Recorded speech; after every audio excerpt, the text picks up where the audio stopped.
that dial. You're now listening to Debate Talk Free Radio.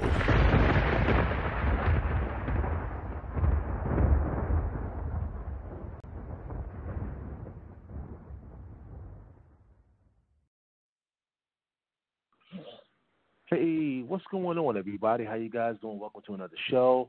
You're now listening to Season 8 of Debate Talk Free Radio. I'm your host, Style Showtime. We are back with another classic show for you guys. Well, once again, we are back. Actually, today I didn't have anything on the schedule, but came across a video from our brother G.Con, and he's here right now, right here on Debate Talk Free Radio, G.Konsciousness. We appreciate the brother. And what I'm going to do, I'm going to try to attach that video in the description box, and, so everybody can see. But today's show is entitled, Are Hebrew Israelites Converts? Once again, today's show is entitled, Are Hebrew Israelites Converts? Again, I'm going to put the video in the description box so people can see. Basically I scrambled up on short notice and put the show together for the family out there. I feel like it'll be very edifying for the people out there. People will be enlightened by the information. So, of course, we appreciate the brother. And, of course, I have my other brother, Jashub, who actually agreed last minute to be on the platform and have a dialogue with G.Konsciousness. But what we're going to do is I'm going to have it in a format where for 12 minutes I'm going to allow G.Konsciousness to give his, thesis on the matter. And after that, I'm going to give 12 minutes to Jashub his opening statement as well. And after that, we're going to have a dialogue. And, of course, we're going to open up the phone lines to the audience. You know that already. Audience, if you have any questions or comments, you know that number, 319-527-6239. Make sure you put the number on speed dial and press number 1, and then we'll add you in the conversation a little later on. The only rule that I have is there's no foul language, y'all. There's no foul language. You keep it clean, keep it professional once you call into the show. Hopefully you guys can hear me loud and clear. I heard I had some mic issues earlier, but hopefully I sound good now. But let me just introduce the special guest right now. My first special guest is the one and only G.Konsciousness. Welcome to the show. What's going on? How you feeling, South Showtime? Hey, what's good, man? Tell us what's going on with you, bro. Man, first off, I just want to give honor and praise to the Most High God. And, let everybody know I'm kind of under the weather a little bit, you know what I'm saying, and snowy up here. I'm up here in Battle Creek, Michigan, so, But, yeah, man, so I know you probably seen the video that I put out, I believe it was yesterday. And, I went on this rant, man, because of some things I've been seeing going on in the, community. For y'all don't know, I am G.Konsciousness, for you guys that are my Facebook friend, it's listed up under LaRon Campbell. Or if you're in the group, Christian Dialogue with, Hebrew Israelite discussion group, then you can check me out in that, or you can check out my my YouTube page, G.Konsciousness. Consciousness is spelled with a K. And so I am definitely a part of the Shield Squad. And so I'm pretty sure a lot of people know that already. So, I ran across, some things that I've been saying lately in regards to the Igbos. And, I've been, doing a little study, on some things dealing with genetics and haplogroups and stuff like that. And also over there, listening to some of the, Dagger Squad and, gathering some of Garfield's information as well as Allen information, because I think they got some great information concerning, the Igbos and, the people that, came, from West Africa to America, as well as when you start dealing with, other tribes that came over here too just as well, from West Africa, or those that went up to the north, or they were scattered from West Africa, not just to America or to, Bahamas and stuff like that, Caribbeans, but, mainly, just as well, they went to other various places just as well, too, during this Atlantic slave trade. And so what I realized was, we're dealing with the information that the Igbos and certain of them guys, I think there's only like about 3,000 to 5,000. I want to say might be 3,000 that are actually practicing Judaism. They got the little skinny caps that they wear on their head and certain things like that, and certain customs that they practice. And they do have some First Temple practices just as well. But a lot of those practices are ancient Near East practices just as well that was being practiced before there was even an Israelite in place. For certain customs when it deals with ministration and stuff like that, and so they do have a lot of practices, but we can see that those things can be also due to the fact of the moving around that took place by we had the Byzantine Empire that came, the East falling to the West Roman Empire, and then after that, shortly after that, we had the Mohammedan. So now we're dealing with Islam, we're dealing with Christianity, and then we go off into the Crusades. All of these things is right there. From 630 something A.D. and then we're dealing with the Crusades around that time just as well as the Khazarian theory that we see, the Khazarian thing that we see. And so there's a lot of moving around during this time, and especially within North Africa, East Africa. Mainly, we can see that, those that were in West Africa were more so a little bit more primitive than those that were in North Africa and East Africa, because we can kind of see that we don't have manuscripts getting into West Africa until we start sitting around about the 1500s, around that period. But prior to then, Islam is mainly North Africa. You know what I'm saying? Then we see the missionaries and mercenaries is pushing to the West. And so we see that there's a lot of... Hold on, G.Con. Hold on, I'm going to give you 12 minutes, bro. I got you. I'm going to give you 12 minutes to open a statement for that, man. I got you, brother. I got you. Okay. My man, you ready to put the information out there, man? I got you, man. I got you. But, yeah, man, we're going to bring I'm going to give you 12 minutes to, put it all out there. But again, the number's 319-527-6239. Our Hebrew Israelites Converts is the title of the show.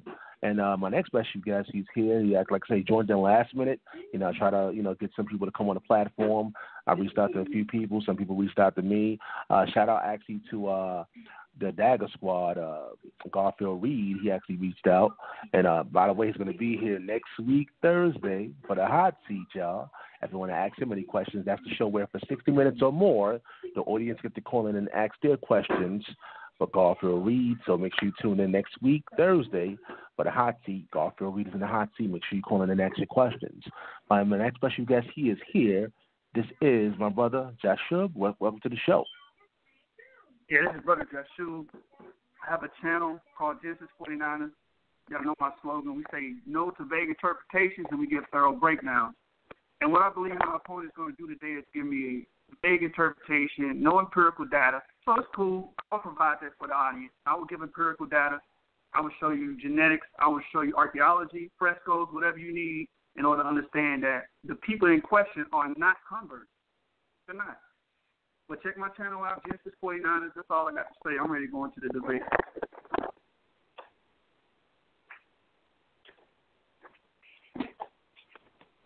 I yield the floor.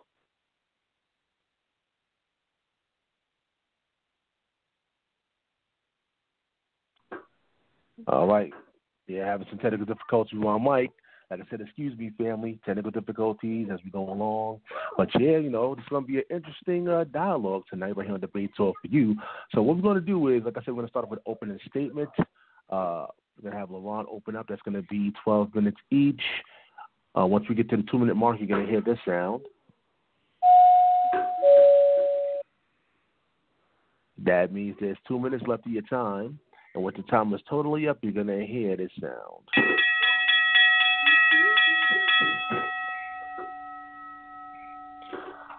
That means your time is up. So, like I said, both parties are going to have 12 minutes each to, just open up and say their piece on a matter. And then we're going to just have a dialogue, and they're going to speak to each other. And after that, we're going to go to the audience out there and hear what you guys got to say. All right, so let's start it off. Let's go to LaRon. I'm going to open up his phone line. And go ahead, brother. All right, cool. And like I stated before, shout out to the brother of the show, you know what I'm saying? Like I stated before, is that, you just can't tell people that, everybody that stepped off of this boat is Israel, because they come from West Africa, or they might be 77% or 82% West African, and then coming from several Igbo tribes that's over there. And so one thing I always shout out, because I talked to Garfield today. I've been looking at some of their work, and I think they make some great points. So I just want to give a shout out to them brothers.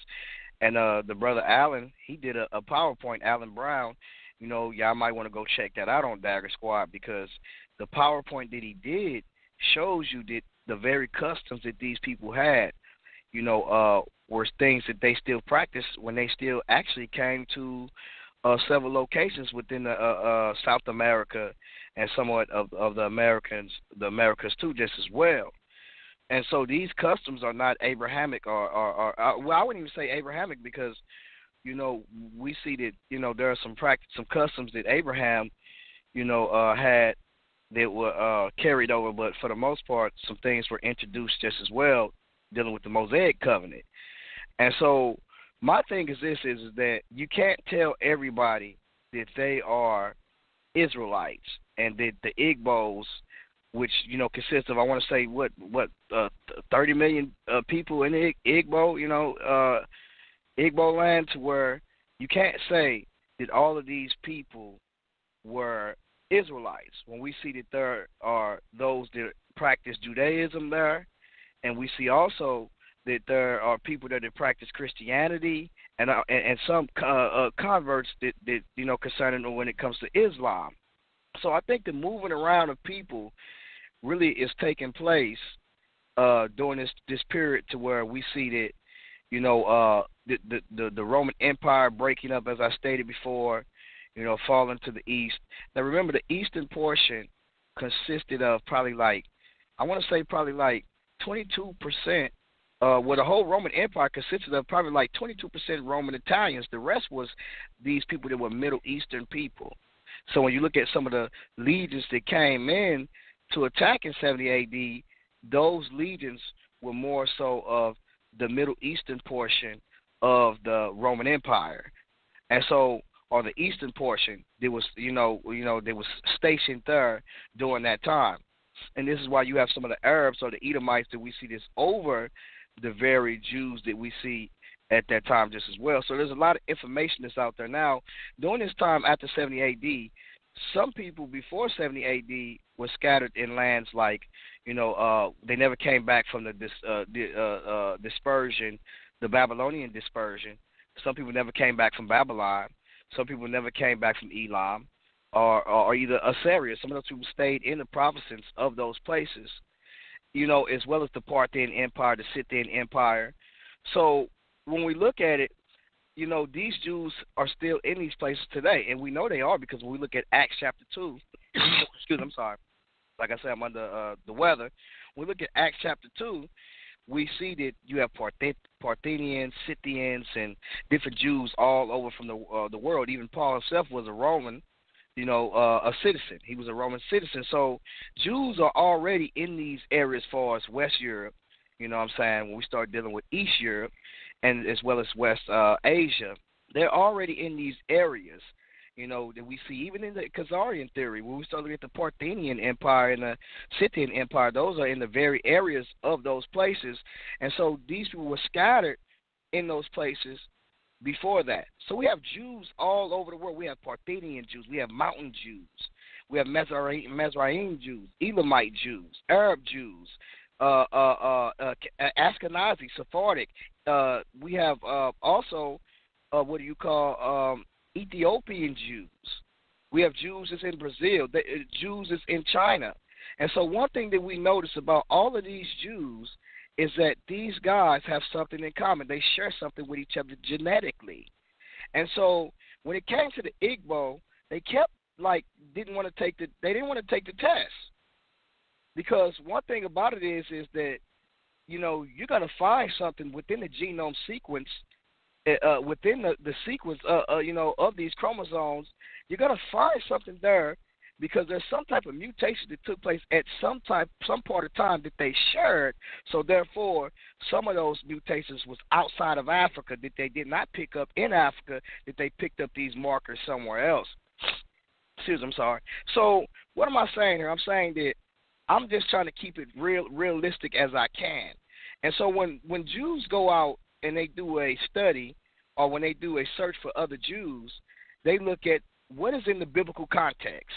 What is there? Is there something culturally among these individuals that are saying that they are Jews?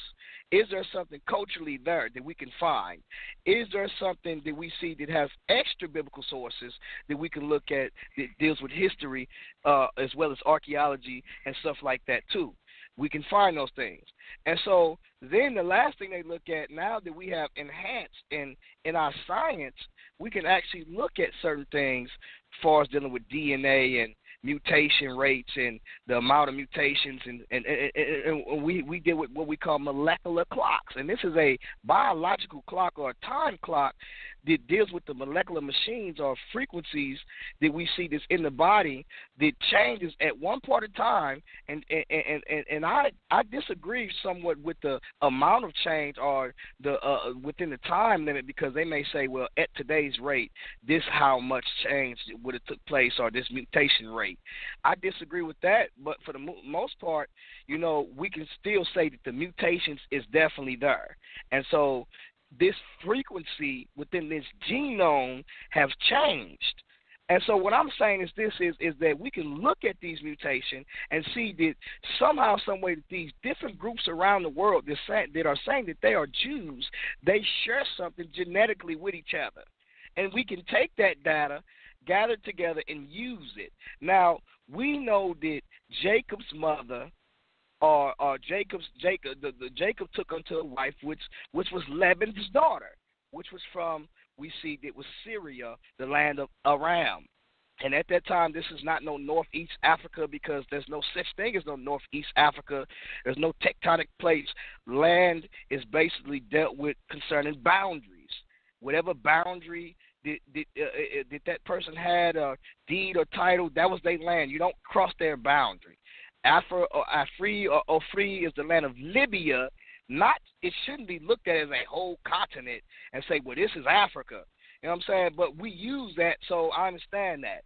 So I'm saying that this is that some of those people out of all of those moving around is saying what the word says.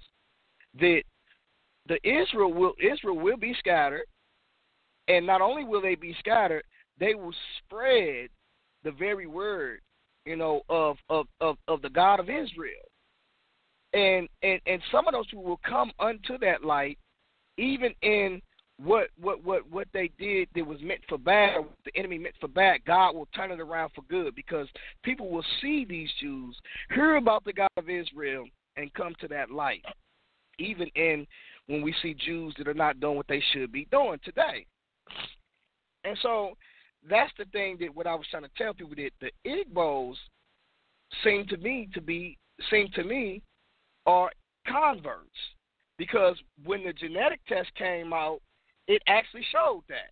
Now, when we looked at the Ethiopian Jews or other groups, when they took the test, we seen the genetic information that was shared among these groups to say that these groups have contact or close relationship with each other. And so I'm not here to badger the Igbos. I've looked at the information, and I'm still getting into the information. I'm not the best at doing it, but like I told them in the group, if I have to get off into West Africa and deal with the information, it's going to be a worse thing than what the Dagger Squad is doing, because I know what the book says, and I'm going to look at where these things are saying, like Josephus, when he stated that there's a numerous amount that cannot be numbered that is beyond the Euphrates concerning the 10 tribes.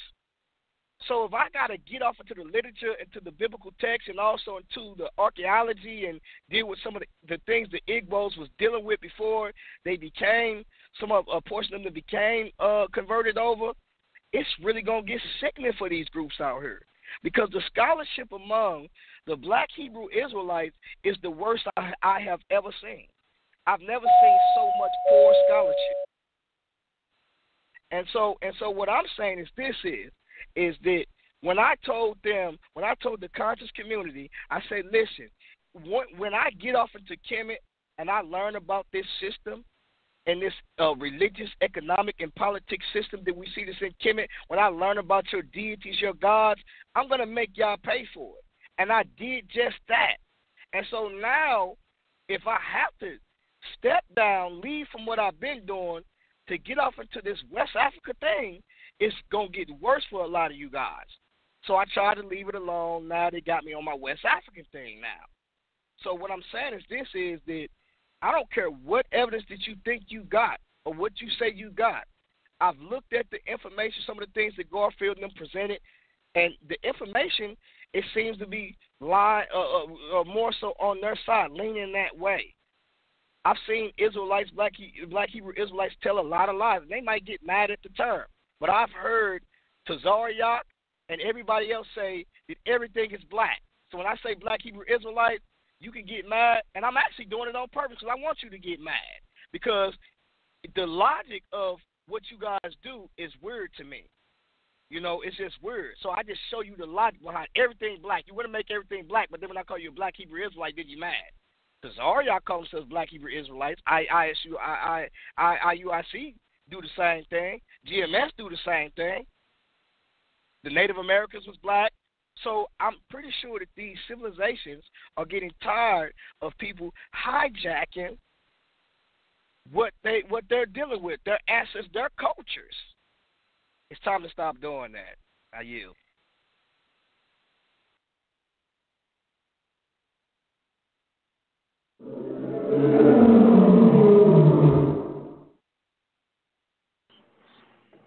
All right, family. Once again, today's show is entitled "Are Hebrew Israelites Converts?"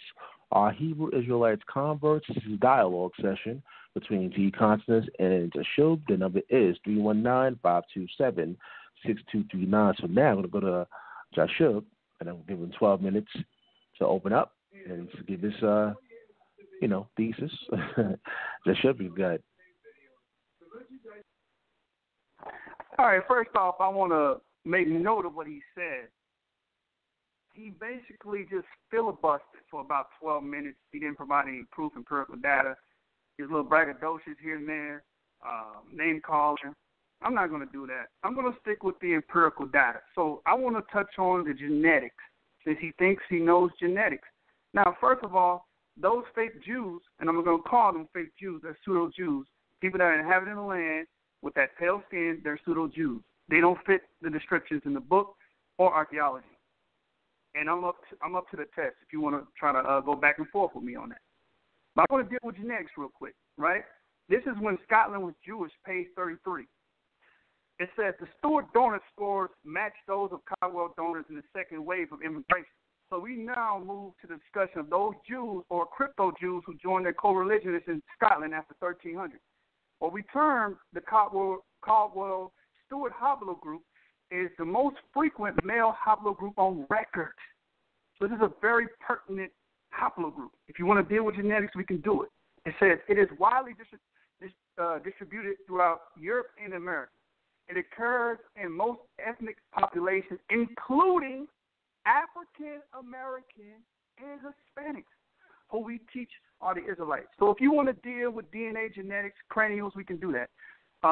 You look into the Wormian bones, that's a connection, a genetic connection to the Levant, okay, to ancient Israelite burial. So let's not play the genetics game. And don't play we find the Igbos doing pagan traditions or any West African groups playing pagan traditions. When you look at the ancient Israelite texts, you can clearly see that we fell away from the Most High and mingled with other nations and adopted their customs. All you have to do is read Ezekiel 16. We were punished. That's why we kept going to captivity. Assyrian, Babylonian, Persian, Grecian, Roman, so on and so forth. Why? Because we did not keep the word in totality.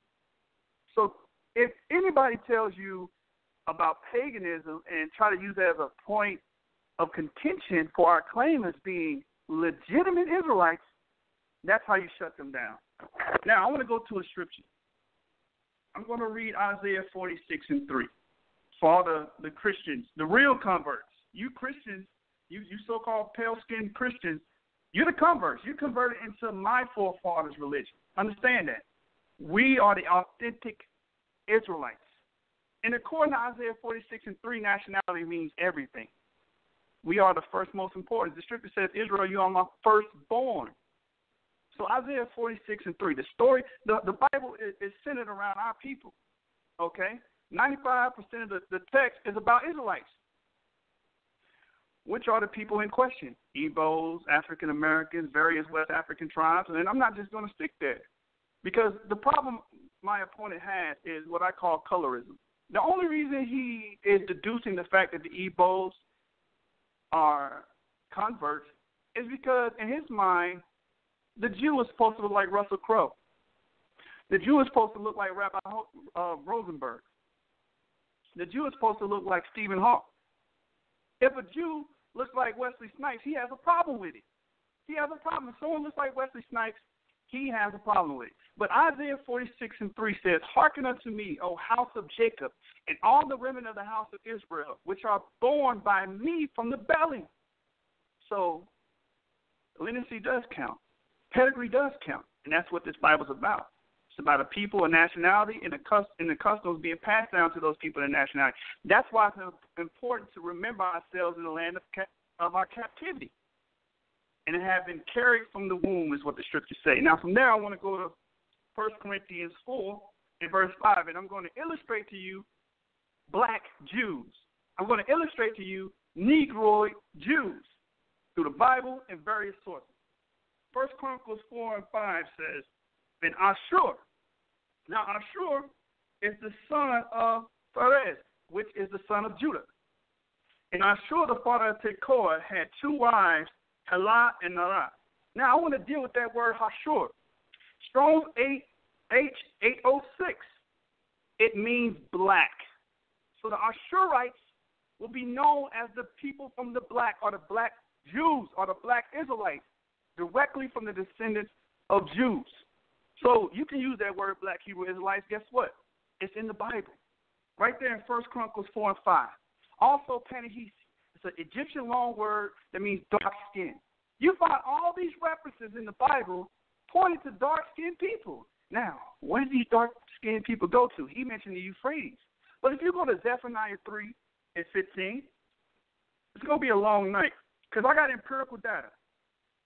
Zephaniah 3 and 15, I believe, is also in the Qumran files as well. So if anybody's questioning the authenticity of Zephaniah, and there you go, that's the historicity behind it. But if you go to Zephaniah, you're going to see a history, a recordation of where these Jews went to. Zephaniah chapter 3.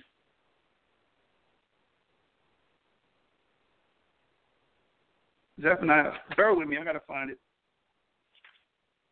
This is 1 hour notice, impromptu. But I know the brother know where I'm going with this. Zephaniah 3 and 10. It says, from beyond the rivers of Ethiopia, my suppliant, even the daughter of my dispersed, shall bring my offering. Then authenticity goes back to 2nd century BC, the Qumran files, otherwise known as the Dead Sea Scrolls. So they went into Africa.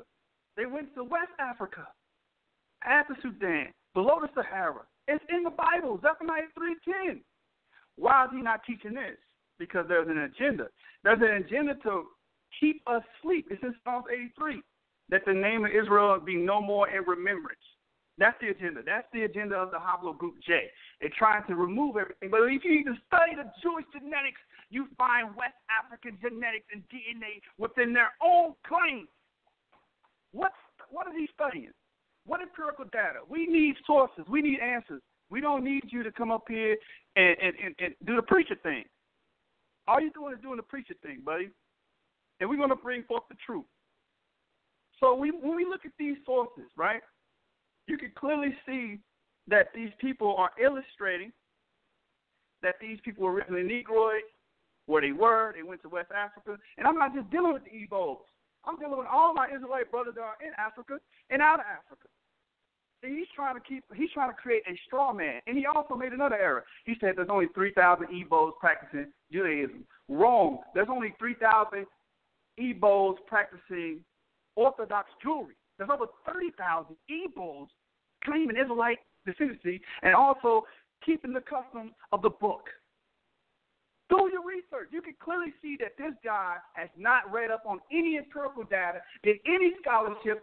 No survey of literature was employed. But we're going to give you that. Subscribe to Genesis 49ers on YouTube. We do that all the time. Every time we release a video, we say no to vague interpretations and we give thorough breakdowns. Understand that. Now, we're going to go to a renowned Jew, a fake Jew, right? A pseudo-Jew of the 19th century. Let's see what he said. In his book, The Jew, it says the Negroid type among the Jews is yet to be mentioned. One occasionally meets with a Jew whose skin is very dark. Wait a minute. This Ashkenazi Jew is saying that you have Jews, he didn't say converts, Jews in the world that are dark. The hair black and woolly. So you know this is talking about a nappy-headed Negroid man. The head long with prominent occiput. The face is prognathous. The two jaws are projecting in the form of a muzzle. The lips are large, thick, and upturned, and the nose flat, broad, and the wings upturned so the nostrils can be seen in profile. So you know this guy is profoundly Negro. This Negroid type can be singled out. They are often mistaken for mulattoes, and the other nose of one who had considerable difficulty to get along in one of the southern states of America. So what are you talking about? We have empirical data. That's from Maurice Fishberg, the Jew. He wrote a historical document compiling about all the Jews in the world. The word convert didn't come out of his mouth.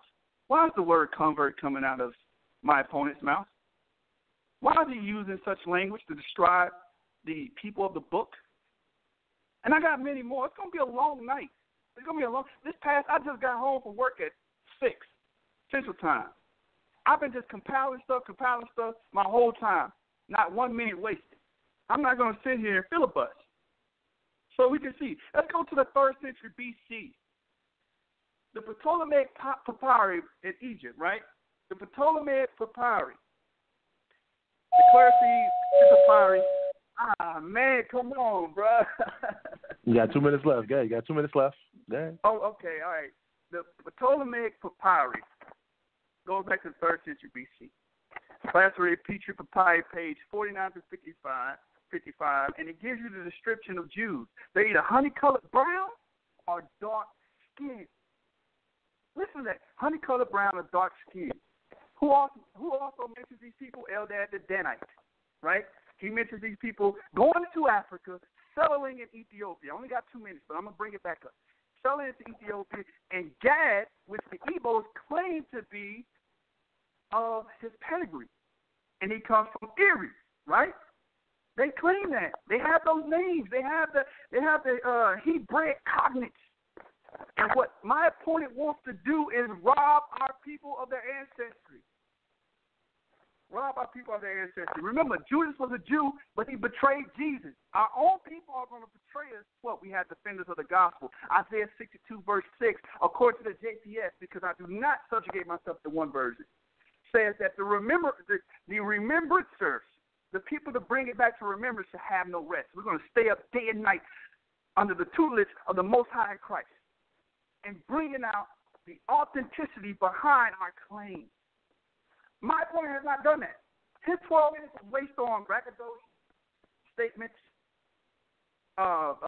filibustering, talking about camps. I'm not here for that. I'm here to give you proof, empirical data to show and prove our claims. Those people that you call Igbo, a considerable amount of them are Israelites. You understand? The Fulanis, a considerable amount of them are Israelites. The African Americans over here, a considerable amount of them are Israelites. But you know why you got a problem with that?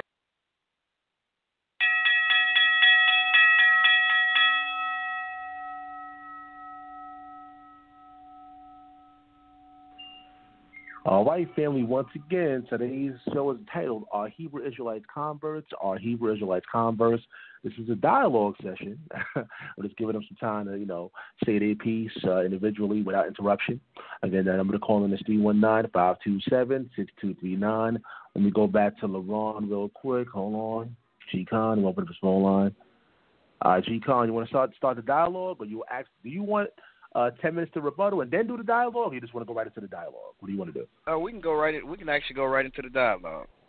Yeah. All right, so we open up his phone line. All right, yeah, you can dialogue. You can speak. All right, cool. So, my question to you is this: is because I noticed that you keep saying that, you know, this color thing it's like you kind of color struck a little bit, as if the biblical text is really just a color struck book. Before we go off into the nitty gritty, I want to ask you, what is the purpose? What is God's plan for man overall? I mean, what is the purpose? What is his purpose? I object to answering that because it's irrelevant to the topic tonight. The topic is, are the West African Jews converts? It's irrelevant. Right. Okay, well, why do you start dealing with color then? Because you have a color blockade in your mind. One thing that's worse than white supremacy is black infidelity. Well, actually, I talked about one of the things I talked about was we talked about there are black Jews. I don't have no problem with that. I never said anything about that. I said there's different colors of Jews, and I wonder why you guys don't never talk about the other Jews that's in various places, many locations within the world. You just always talk about, you know, the African Jews. I don't understand that. Or the Jews that's in the continent of Africa, what we call Africa today. Can I respond? Brother. That's a farce. We talk about many other Jews. We talk about the Caucasian Negroes that Golden D. Hunger wrote in 1948 that the Thesaurus official, okay, note them as being Jews. So I don't know what you're coming. That's a farce. You say you talk about what again? I'm sorry, repeat that. Golden D. Hunger wrote an article in Russian, right, in the 19th century, talking about the Abkhazian Negroes. They're in the west of the Caucasus Mountains, stating that the Thesaurus officials of Russia have always known them to be Jews. So we talk, go to Genesis 49ers, bro. You got to get an update. We talk more about Jews all over the place. The scripture says we scattered all over. So you're talking to the wrong Israelites. When you say Negro, what do you mean by that? Negro is just an adjective to me. Negro is not a race. Negro just means black. You said it's a what again? It's an adjective. Okay. Oh, so you said that it means black, right? So are you saying that all Jews are black when you say that? I never said that. You just said Negroes, though. You did just say I have somebody very close to me that doesn't have dark skin. All it is a description. But what I will say is the Jews of antiquity were emphatically Negroid. Emphatically Negroid. There's no way around it. So, right. So I'm just checking on that because when you talk about the Russian Jews, you do know that they're not black, right? I didn't say, okay. I said the Abkhazian Negro people, the Thesaurus officials, stated that they have always been known as Jews. And where are they located at? Abkhazia. Okay. Where's Abkhazia at? It's in Russia. It's by the Caucasus Mountains, all right, by the Black Sea. Right, so yeah, they call them the Mountain Jews or Caucasus Jews. That's what they call them. You can look them up right now. You want to look them up? No. You're talking about something else. These are not Mountain Jews. These are Abkhazian Negroes. They call them the Caucasus. They call them the Caucasus Jews. They call them the Caucasus Jews. You can look them up. No, you're thinking. Whatever, man. All right. I'm just saying, bro. Like, so, anyways, those Jews that you're talking about, you can actually do a study on them and do a study on their haplogroup and look at those Jews. I'm not talking about those Jews you're talking about. I'm sorry. I'm not going to let you make my argument for me. I'm not talking about those Jews. I'm talking about Abkhazian Negro. Abkhazian Negro. Okay, let's look it up. It's A what again? I don't have to look it up. I got the books. I got Russian. Okay, what is it? Spell it out again for me so I can look it up. Abkhazian. Hey, I want the audience to know. You see, I'm prepared and prepped and have source material on my claim. So you said Abkhazia Jews. That's what you're saying, right? Not Caucasian Jews, Caucasian Negro. Okay, well, yeah, because I'm looking it up right now. You said okay, so go ahead. So basically, these are Russian Jews. Negroes. Look, if you want to say they Russian Jews, you're not going to be able to Google that. You have to study and research. Okay, well, right. They don't. That doesn't even say these are. Let's look at it. It says Afro of Caucasians were a small group of people of Black African descent, right?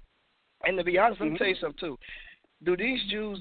Or these are not Jews though, right? What practices do they have that relates them back to being Jews? What do you mean? Just because someone doesn't have practices or customs does not neglect their genome and their genetics and the blood that's in them. That's ludicrous. You had Israelites that didn't even keep the feast and the customs for years. The Bible calls them strangers, 1 Chronicles 15 and 16. What are you talking about? They were still Israelites. Right. Because that's these guys have these are the Caucasus Egyptians soldiers that actually spread all the way up to the Caucasus Mountains. Do you have empirical data proving that? Well, let's try to do it one at a time, y'all. Let's try to go one at a time for the audience sake, y'all. All right, go ahead. Let's look at what Herodotus. Let's have a cross. I think we need a cross examination. Well, let's look but at the audience need to hear what's going on too. Everybody can't talk, at the same time. The audience need to hear what's going on as well. Go ahead. Well, let's look at what Herodotus is saying. He says Herodotus is writing about his visit to the land of the Caucasians, or however you say it, who lived to the south of early Abkhasians in the 5th century BC, mentioned that the Caucasians were dark-skinned and curly-haired, speculating that they descended from soldiers in an army of the Egyptian conqueror Serotis. I don't know how to say his name. Sosterus. Yeah, right. So I don't know what you was trying to bring with that. How does that really help your argument a little bit? But yeah. No, wait. Can I answer that? You said that we only talk about a certain group. We say this only sect of Jews count, and that's all we focus on. I prove to you that I deal with Russia. I deal with Jews in Russia. So that neglects what you said. I deal with Sephardics. I deal with them. I deal with Native Indians. So that neglects everything you said. That doesn't apply. Speaking of that, let me ask you this. When you talk about the Igbos that came to America, right? What do you think about the secret societies as far as when they dealt with the Ekpe and the OG burial practices and their different gods? And we can kind of see that these Igbos, we can actually kind of locate where the different tribes of Igbos kind of where they got off the boat at, because they carried their practices with them to those different areas. What do you think about those very practices that were not Abrahamic nor Mosaic practices that we see that they carried with them from Igbo land? This is what I think. Isaiah 4, verse 6. My people are destroyed for lack of knowledge, because thou hast rejected knowledge. You had a lot of Israelites that rejected the Most High's covenant and his wisdom, and he followed other nations. They joined themselves unto idols, that Hosea said. Ezekiel 16, you have plagued the whore amongst every nation that passed by. So if you're showing me customs that are adopted or customs that are pagan, I can simply answer you by saying they follow pagan traditions. They're still Israelite. That doesn't change the fact that the blood and the pedigree that pumps in their heart, Israelite blood. It's irrelevant. So all Igbos are basically Israelites. Is that what you're saying? I wouldn't say all Igbos. I said myself, if you were listening to me, a considerable amount. So how do you know? Where do you come from? How do you? Exactly. So let me ask you this. You got people that's around here claiming, and you got some of the One West, they don't even claim the Igbos as being Israelites, actually. a lot of the One West. They say they look just like Africans, and they call them stinky Africans and all types of stuff. So if anybody's self-hating, it's actually them. But with that being said, how do you determine between what Igbo tribe you was and was that Igbo tribe that you are, was it an Israelite group? How do you determine that? First of all, you keep slandering brothers. You with me. You with Jashub. Like, you need to deal with me. Stop all the slander and just deal with that. But how I would deal with the identification is going to the people and going to their oral traditions and proving it. That's it. Their oral traditions say they come from Gad. They had the temple made for Uri. They have all these studies and documentation on deck, the Homo War Festival being similar to Passover. See, you'll keep bringing up the pagan traditions that they do, like scarification, but you won't bring up the Hebraic traditions. That's all I'm saying. Hope that answers your question. I mean, we can actually, you know, because we can actually get off into some of those traditions, though, if you would like to. Let's look up some of those traditions that you're talking about. You can do that, but I'm not going to go too far in that because I believe we just need to stick on the convert topic, and I got a lot of sources to deal with that. Right, but that's what I'm saying. I'd like to get off to some of those traditions that you say that make the Igbos actually, because it seems to me that there's a Sephardic influence, and then also a lot of the information that I've got, and I've just started off getting into it. I'm not the best at it, but like I say, I'm going to really get off into it. I got a lot of this from the Dagger Squad. Shout out to the Dagger Squad. And usually I don't really agree with them with a lot of stuff, but when I looked at their work on this, I had to say they put forth a lot of their sources, especially the brother Allen. And then also I was really looking at some of the stuff that Garfield was dealing with, and to be honest, bro, I actually seen you over there with them, and they actually put you in the bag, bro, like really in the bag. So I want y'all to go and check that out. Go check out the Dagger Squad. Go check out when they talk about the Hebrew Israelites in West Africa. Check out also how they've been shouting out Ryan Shields, and he been running. And also check out when they was with Sonetta, and they had a conversation about different things as far as West Africa, him and Allen, and then he got showed out then. So I want y'all to go check out that information. But for the most part, let's get back to this brother right here. Now, when you start dealing with some of the practices that we see that's in the Igbo, it seemed to me that they have, there's an influence with these rabbis that we see, and also seems to me like Sephardic Jews or Jews that was in Timbuktu or Moroccan Jews that came through at that time during the Islamic conquest, and also different times as far as Christianity and Judaism, because that seems like those three religions is what we see in the very makeup of the Igbo people. What do you think about that? Do you actually think that at that time that there could have been some type of conversion of these people? First of all, I want to employ the audience to search out information about the Sephardic Jews, the real authentic Sephardic Jews. And what you're going to find out about these Sephardic Jews is they're black and Negroid. The Negro people. Baruch Spinoza has always been known as black skin. The Portuguese Jews have always been known as black skin. But I want to go before the Islamic period and see the history and authenticity that has always been kept up in our records about going into Africa, right? And eventually we migrated to the West African coast. But let's go into it. The Chronicles of Jeremiah. The Chronicles of Jeremiah go back to the first and second century A.D., and that's when it was recorded. Let's read what it says. It says, after the interval of 5 years, he must together the Babylonians, the Kuthum, the Avim, and the Banah Hamas, and the Sephardim. And then going against Judah, besieged all the fortified cities in Judah. Among the 150 places in which were the tribes of Judah and Simeon. He besieged them and took them captive and sought to bring them to Lala and Habar, to the other tribes. Hearing that, Taharka, king of Ethiopia, whose land was near Egypt, had rebelled against him. He took with him the tribes of Judah and Simeon and ascended the mountains of Ethiopia to wage war with the Ethiopian king and to test the strength of Judah and Simeon. He then took these tribes and concealed them behind the mountains of darkness on the other sides of the rivers of Ethiopia.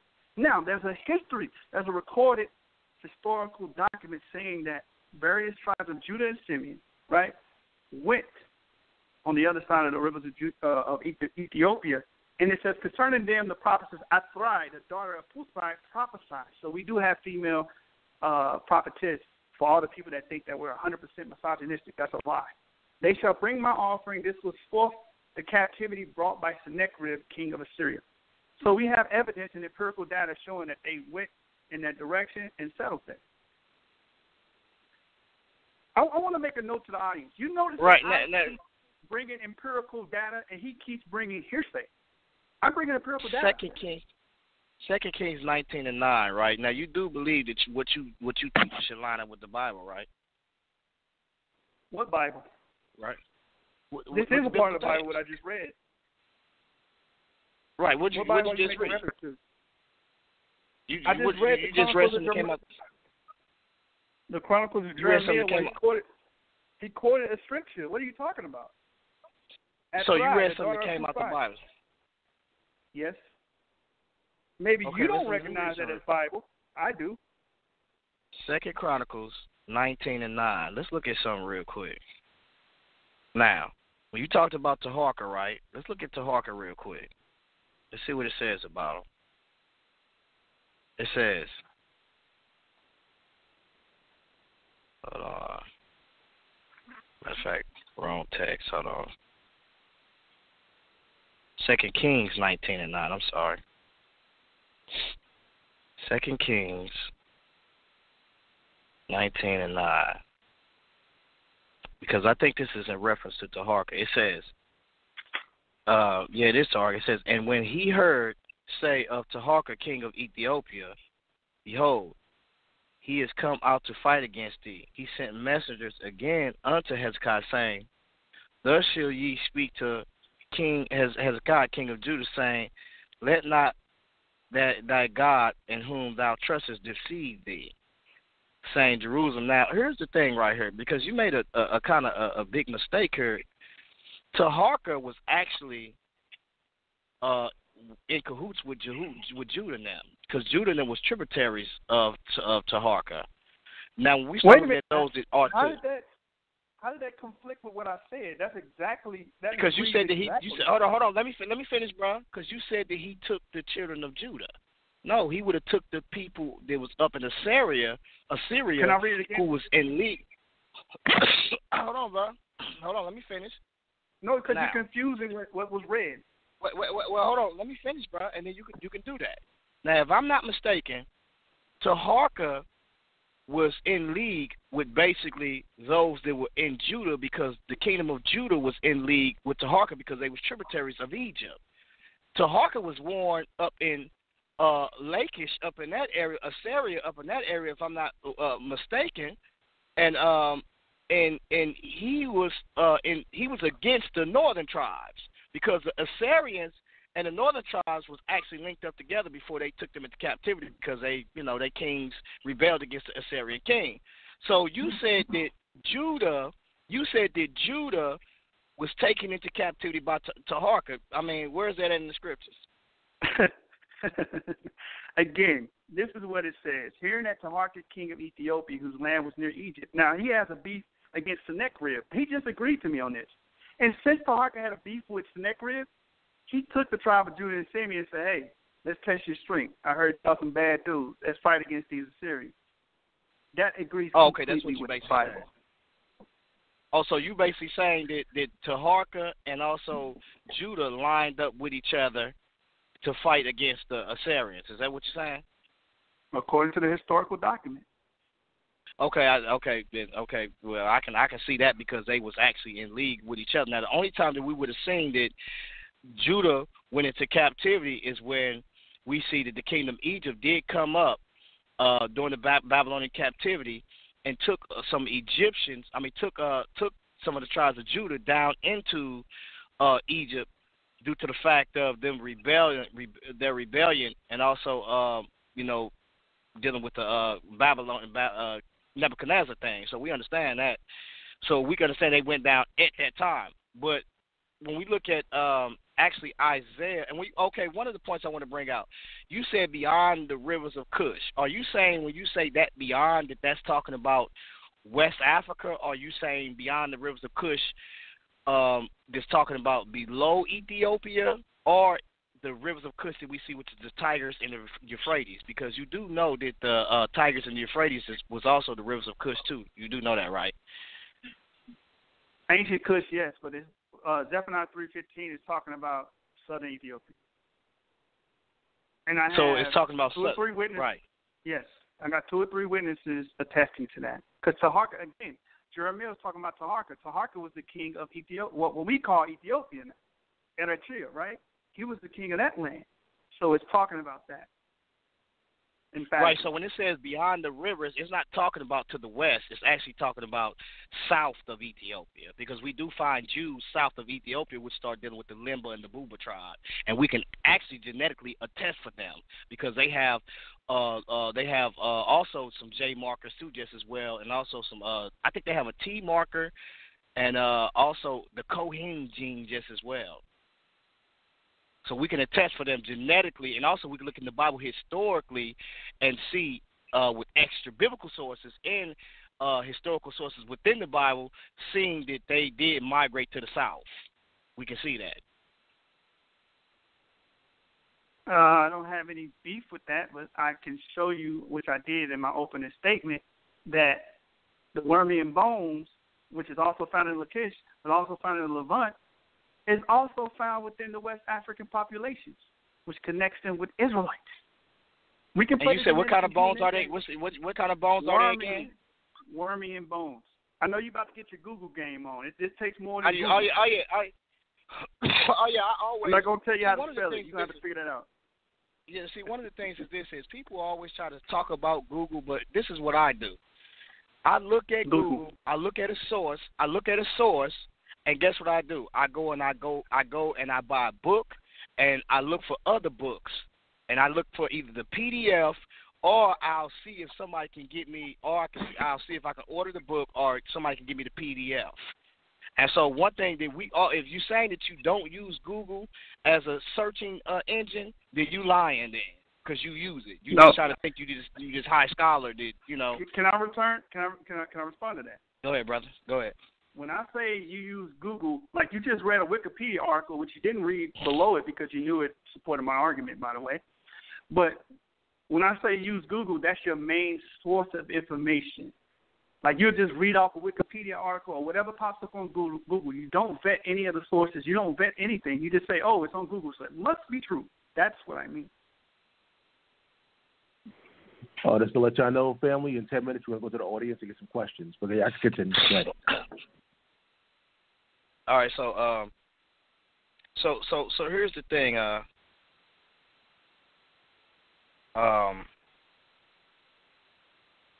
So you know when you talk about here's the thing, when you talk about the cosmology or certain things that's concerning the Igbo people, where do they say their cosmology in their literature? Where in their literature do they actually say they come from? When you start looking at some of their ancient cosmology story or literature that we see, their creation stories, what do they say? I'm gonna throw you a bone. Some of it says Egypt, but that doesn't neglect them from being Israelites. Because guess what? Right. In order to go through West Africa, you have to go through Egypt. The scripture says Ephraim's children would go to Egypt. Egypt is where my people be in Isaiah 25. So it's like, Isaiah 19:25. So according to the Assyrian Targum. So that doesn't neglect anything. But we have a lot of testimonies from them that claim Israelite heritage. So I don't get your point.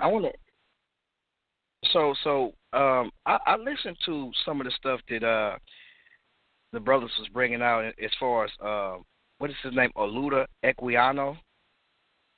Mm-hmm. Okay. Some of the things that he said. First of all, I'm hearing that. Let me read something real quick, and this is from a re-emerging scam, a review of the Jews of Nigeria, Part 1, right? And this is in response to the re-emerging the Jews of Nigeria of a video that was a documentary film that was made. And I want to read some of the things that this guy wrote in here and see how you respond to this. Okay, he says the first person to posit any relationship between Igbos and Jews was Oludo Equiano. It says, in his autobiography, he states, such is the imperfect sketch my memory has furnished me with all of the manners of customs of a people among whom I first drew my breath, and here I cannot forbear suggesting what has long struck me very forcibly, namely the strong analogy which even by this sketch, imperfect as it is, appears to prevail the manners and customs of my countrymen and those of the Jews, right? It says, before they reached the land of promise, and particularly the patriarchs, while they were yet in that pastoral state, which is described in Genesis as an analogy, which alone would induce me to think that the one people had sprung from the other. Now, this is kind of weird because I don't know too much about this brother, but was he a Christian, or what was he? Was he a Christian, or was he an Israelite, or what was he? He was emphatically a Christian. But how, again, religion and what he decides to practice doesn't change the blood. It doesn't change what he wrote in page, I think, 22 of his autobiography. It doesn't change that. So I don't understand the relevancy. You've been asking a lot of irrelevant questions tonight. No, I don't think it's irrelevant because I think that a lot of people take what he says, you know, and really look his argument and take what he says and really, you know, this is where they get all the Igbos get a lot of their information from. Now, one of the things he says there, he says this statement compares to two groups, but doesn't actually say which one he believed came from the other. It says, in recent years, evidence has emerged that Equiano, whose legal name was Gustavo Slasa, was actually born and raised in South Carolina. Is that true? And that's emphatically wrong. I mean, you can do the Garfield shuffle. I'm not here for that. That just proves the convert thing. I mean, this is all okay. I've been on point. Let me finish. I've been on topic. Well, let me finish then. It says, it only wrote about Igbo land from the stories he heard others who were born there tell furthermore. One can argue that even if he were born in Igbo land, as he claimed, Vasa admits that not only is his memory very imperfect, having been removed from his people at such a young age, but that he is now looking at it from a Christian point of view. And that was that he has some type of position before already he even stated this. And it says which would be biased, which would bias him to argue for a biblical connection to his people. How would that be biased? You're Christian. You don't make a biblical connection to your people. And also, may I add, I never mentioned Oluda Equiano. Like, you making straw man, and you trying to punch a straw man. Like, let's deal with the material. Let's deal with the topic. I know you've been watching Garfield. I see you. He's a Google scholar, too. Hey, listen, bro, I'm just going to keep it honest with you.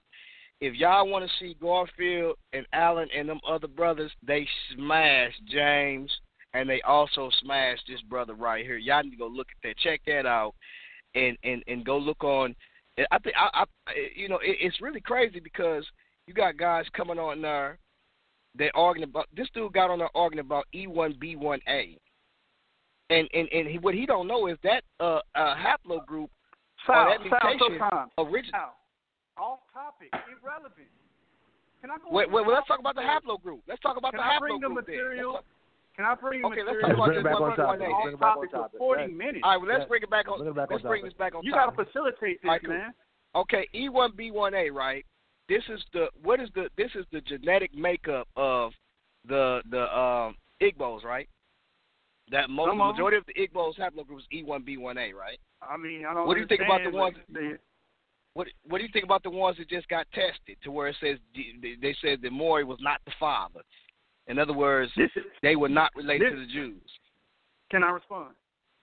Go ahead, brother. Now, they create the haplogroup J to fit this new Jew paradigm, which is a 19th century thought.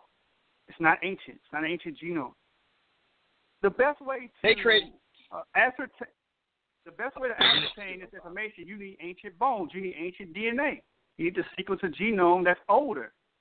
That's the problem. What they're going off of is the Cambridge reference sequence that was made in 1981 that was built off general population in the 80s. So, of course, they're going to say, oh, this DNA matches these rabbis over here. That's not authenticating anything because we know those rabbis over there are the seed of Esau and Edomites.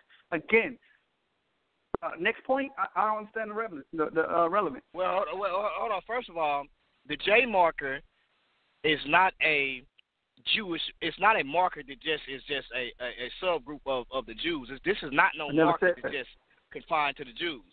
This J marker or this mutation originates West Asia, right?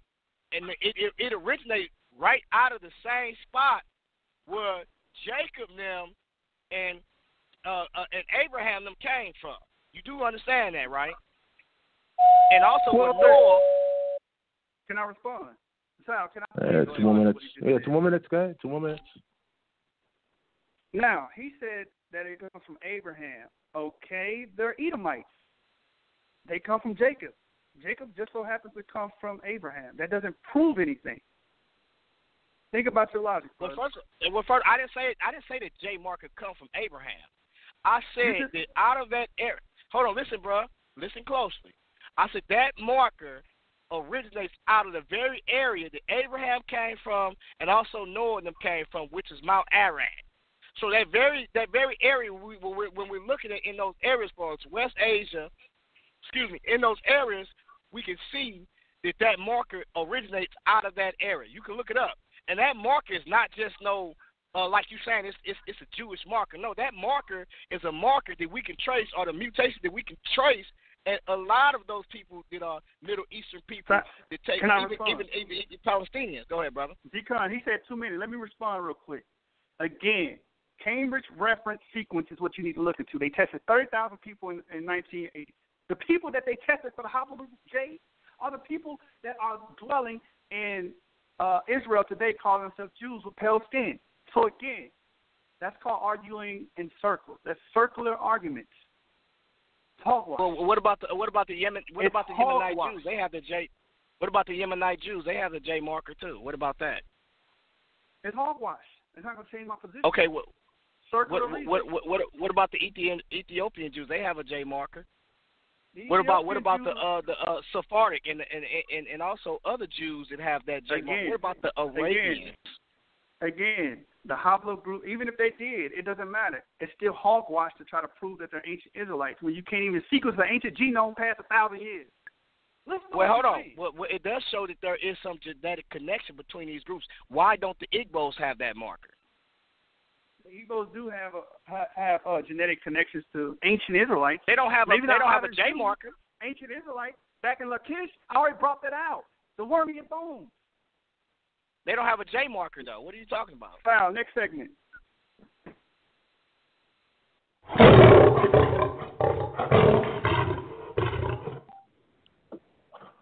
All right, family. Once again, that number is 319-527-6239. Hopefully, everybody's taking down those notes, and hopefully everybody heard all the information. But again, today's show is entitled Our Hebrew Israelites Converts. Our Hebrew Israelites Converts. But now we're going to open up the phone lines to the audience out there that's listening to the show via phone, via Skype, via Internet. If you're listening on the Internet or Blog Talk Radio, you can call in via phone or via Skype. Unfortunately, if you have a T-Mobile service or you have Metro PCS, Blog Talk Radio doesn't allow you to call in with those services. But I found out if you download Google Voice, they give you a free number to call in. So that's the alternative. Or you can use your Skype and just call in. All right, so let's go to the phone lines, though. All right, once again, that number is 319-527-6239. If you have a question, make sure you ask either G.Kon your question or Jashub. Let's go to the phone lines. Let's go to 727-768. You're live in there. Shalom, panel. How y'all doing tonight? Hey, shalom. What's going on? Shalom. What's going on? Peace and blessings, bro. Peace and blessings. All right. This brother Harrell Ari. My question is directed to G.Kon. Brother, what is your purpose for disclaiming the validity of the Hebrew Israelites in America, that they are not Hebrew Israelites? Like, what is your purpose of doing this? Well, actually, I'm not saying that all of them are not. I'm just saying that really, why I'm doing this is because if you look at this, brother, somebody got some noise in the background. You might need to mute a little bit. I don't know who it is, but it's very distracting. But if you look, what's going on is these people have put themselves in this position and dogging the Africans, the ones that are Africans that might be outside of the Igbos, or either dogging the Igbos just as well in West Africa, and other people, nationalities just as well, which is Caucasians and different other ethnicities of people. And so my thing is this: it's not really about the flesh thing. I'm not concerned with that. I'm only doing this to show them that you yourself might not be a Jew. You might be a convert. And so you better take heed, because it really doesn't matter, because we don't put confidence in the flesh. So that's my whole purpose, bro, is to really let these people know that it's not by the flesh or no by the appearance or the outward form, but it's by the spirit or the heart of the man. And that's my whole thing, brother. So I'm only playing on this level due to the fact of, because these guys have put themselves in a position, as well as Ron Shields and all of them, as if they have they actually know without a shadow of a doubt that these people that they're Israelites, and I don't think I don't think they know. Okay, but at the same time, you're on record. I mean, honestly, it's like every time you come on Debate Talk for You, you're downplaying pretty much anybody that's calling themselves a Hebrew Israelite, because, like I said, you're on record basically calling us Hamites.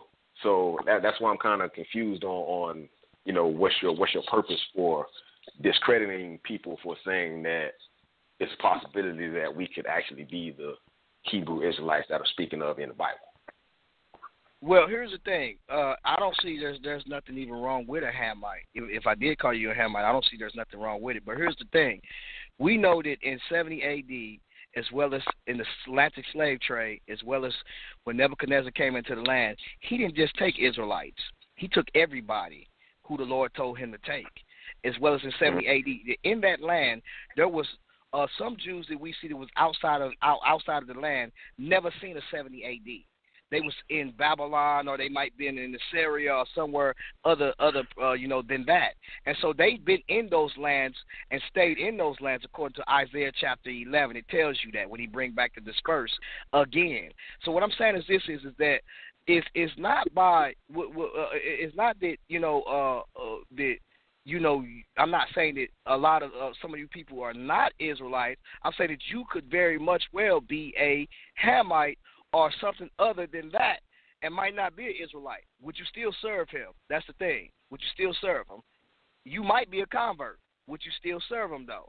And so that's my whole thing. It's not to knock you or none of that, because I got brothers like Zadok Ben Israel, ABT, Sal Showtime. I know that he, professed to be an Israelite. I believe that, I don't knock these brothers. And even some of the sisters that's on the panel that's with him, I don't really knock them just as well.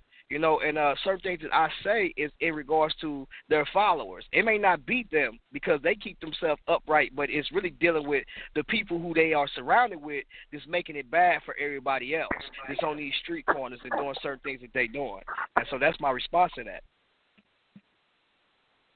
Jashub, you can respond. Jashub, then we go to the next call. You can respond. My opponent is claiming that he doesn't bash or he doesn't go against, but his whole segment, like he didn't even go on topic. His whole segment was about slandering ISUBK. Cesaria, he mentioned Brother James. He mentioned so many people and slandered and bashed. Your whole mission is bashing, bro. Be honest. The scripture says not to lie. Thou shalt not lie. And Leviticus 19:11. So come on, bro. Are you about the Bible? Are you about the scriptures? If you are, be genuine. That's all. Be genuine. His whole segment. When you play this back, you're going to hear him say, oh, Jashub got body here. Oh, Cesaria says this. Oh, they teach against the Africans. You going against Jashub. When did I ever say that all Africans are Hamites? I never even brought that up.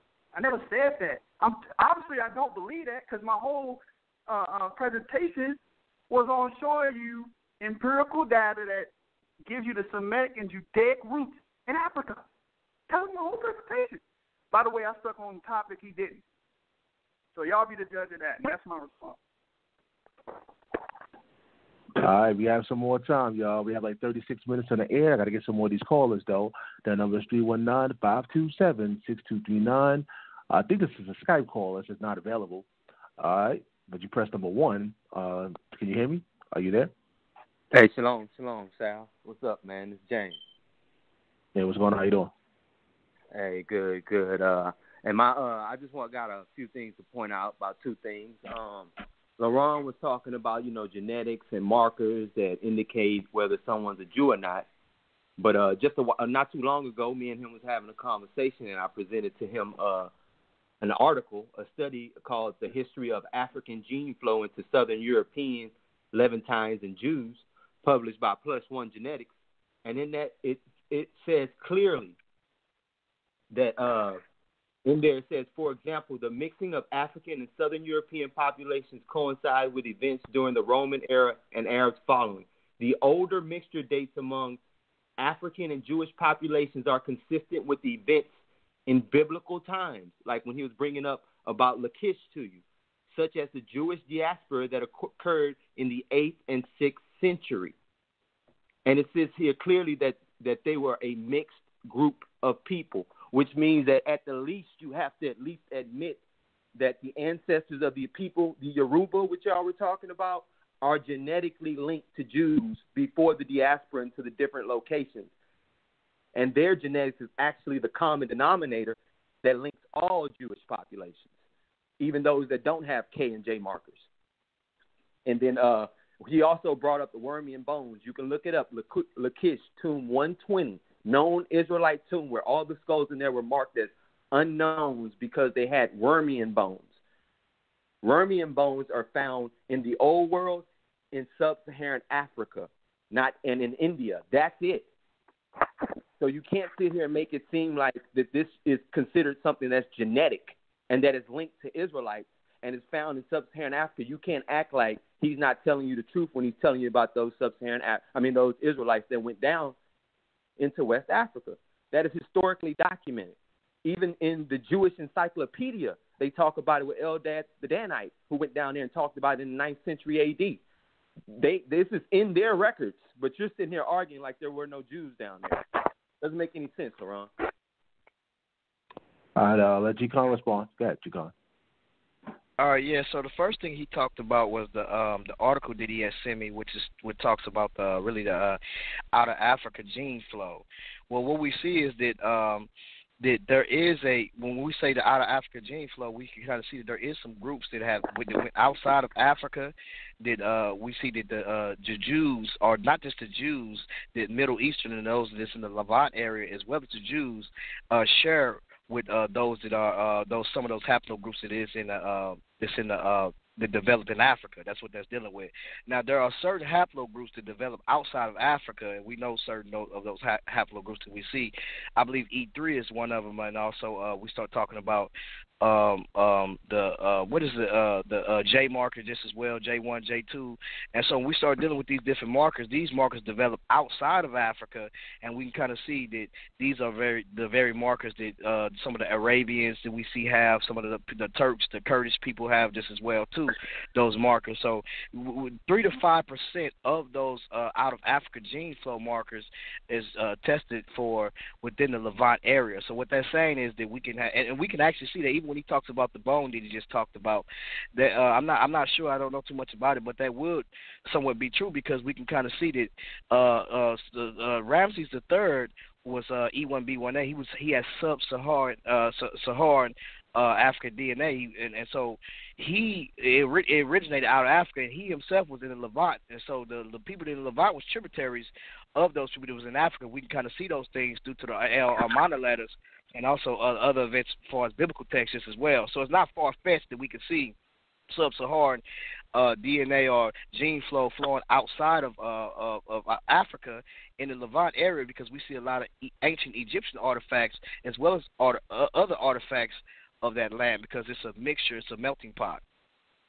Well, I would have to say that you're incorrect about it, because during the timelines, which I did a presentation on this, y'all can go see it on Maccabees TV. I got like 5 hours of just pure scholarship on this, where that shows that during this time frame, these are known and confirmed Israelite grave sites. And then the genetics, the DNA that we're talking about is found in 78% of African Americans that is connected to the Jews at Lachish around that time period. When you deal with the Phoenicians and the skulls, you find these Wormian bones. See, you don't really know about this, and you try to allude to like other people having this, but other people around the Israelites don't have Wormian bones. This is something particular to Israelites, and that's why they were trying to figure out what was going on, and the only thing they could find was genetics. But you really just don't know the arguments. You ain't really even looking at what me and Jashub put out to bring us both up, and you're not even attacking the argument and what we're bringing up. You're just bringing up speculation, and it just don't make no sense, man. Come with a firm argument and just leave us alone, bro. For real.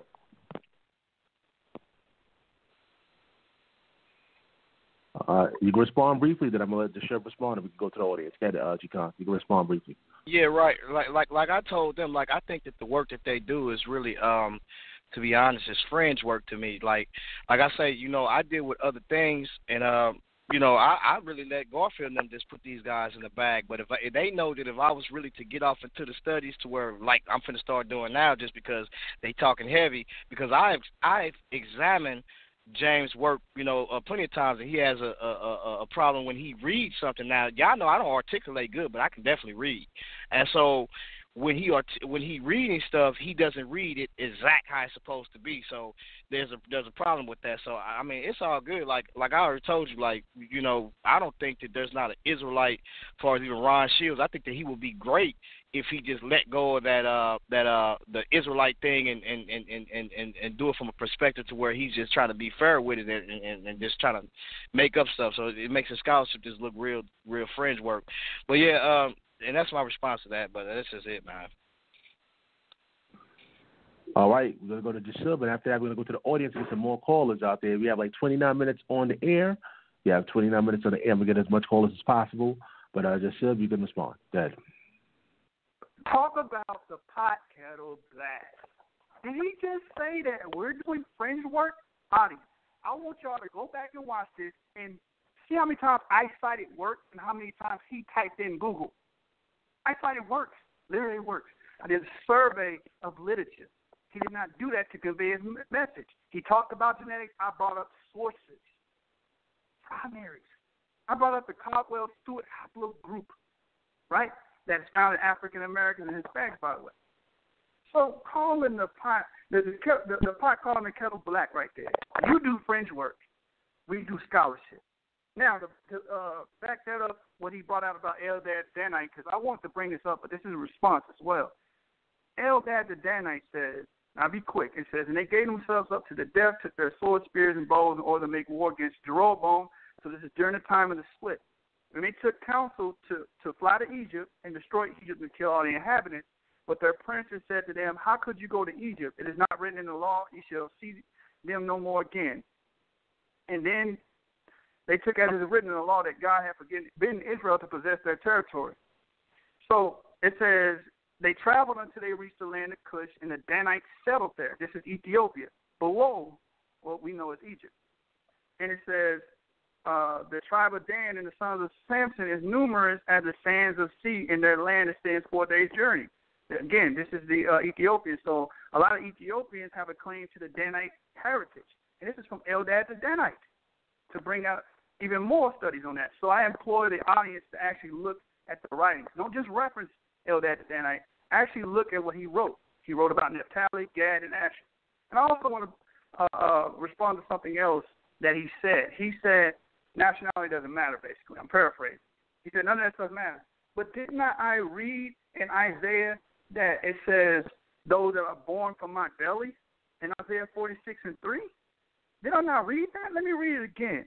So obviously to the Most High and the writers of the Bible, or the book that he claims to believe in,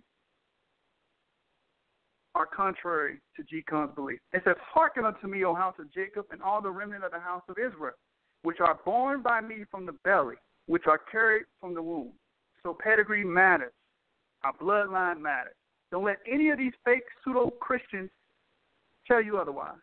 With that, I yield the floor. All right, that number to call in is 319-527-6239. Call in via phone, via Skype, Like I said, if you have T-Mobile or Metro PCS, you're going to have to go to your smartphone, to the apps, and download Google Voice in order to call in. Other than that, use your phone or via Skype. The number to call in is 319-527-6239. We have like 26 minutes on the air. I'm going to get to as much people as possible. Let's go to the phone lines. Let's go. Oh, and anybody can call in, y'all. We don't screen calls, letting y'all know. Anybody can call in. We do not screen phone calls. Please call in with your question, your comments. All I ask is no foul language. You got to keep it clean and keep it professional. Let's see. Let's go to 678-519. You're live in air. Yes. Hello, Sal. Hello, panel. This is Gideon calling out of Georgia. Hey, what's going on, man? Nothing much. I just would like to know from the brother G.Konsciousness. Well, first, before I ask my question real fast, I do feel it's important that we do know who is Israel, because if you subscribe to being an Israelite or a Christian, you are grafted into Israel. You are adopted into the Commonwealth. And like Paul says, it's very important to be a Jew because in every way we have the oracles of the Most High. So if you're not aware of who is Israel, you're being adopted into the wrong foster home. So for your sake, for you subscribing to be a Christian, you will want to know which family you're being adopted into. So I just have a question I want to ask you. The person that you was quoting that was speaking of Olu Equiano, was that Vincent Garrett? Let me see. It was from an article that I had. Let me look at it real quick. Vincent Garrett. No, it's not Vincent Garrett. It is, let me look at it real quick. Coretta? It is, it's an article. I don't know how to say the name. It's like a Omika, something like that. It's a weird name. Right.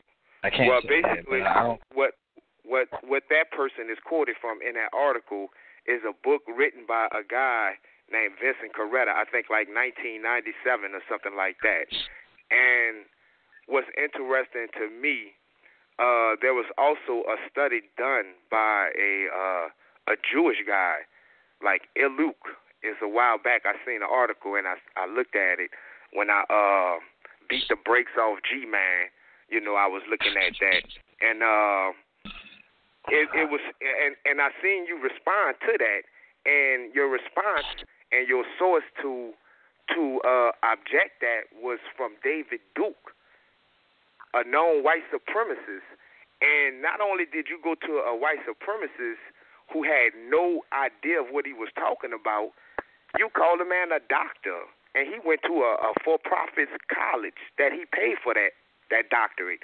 So you put honors on that man. So the point that I'm making is you got to look at the sources that people who speak against Israel are using. The guy he used to speak against Olu Equiano is a European with obvious motives to discredit this brother that is one of the 50 greatest African Americans from the 18th century, 19th century. And then also, when you have someone speaking against the Jews, he used a known racist. And his argument was, what is David Duke's agenda? Well, David Duke hates Jews. He do not want to be affiliated with Jews, bloodline-wise.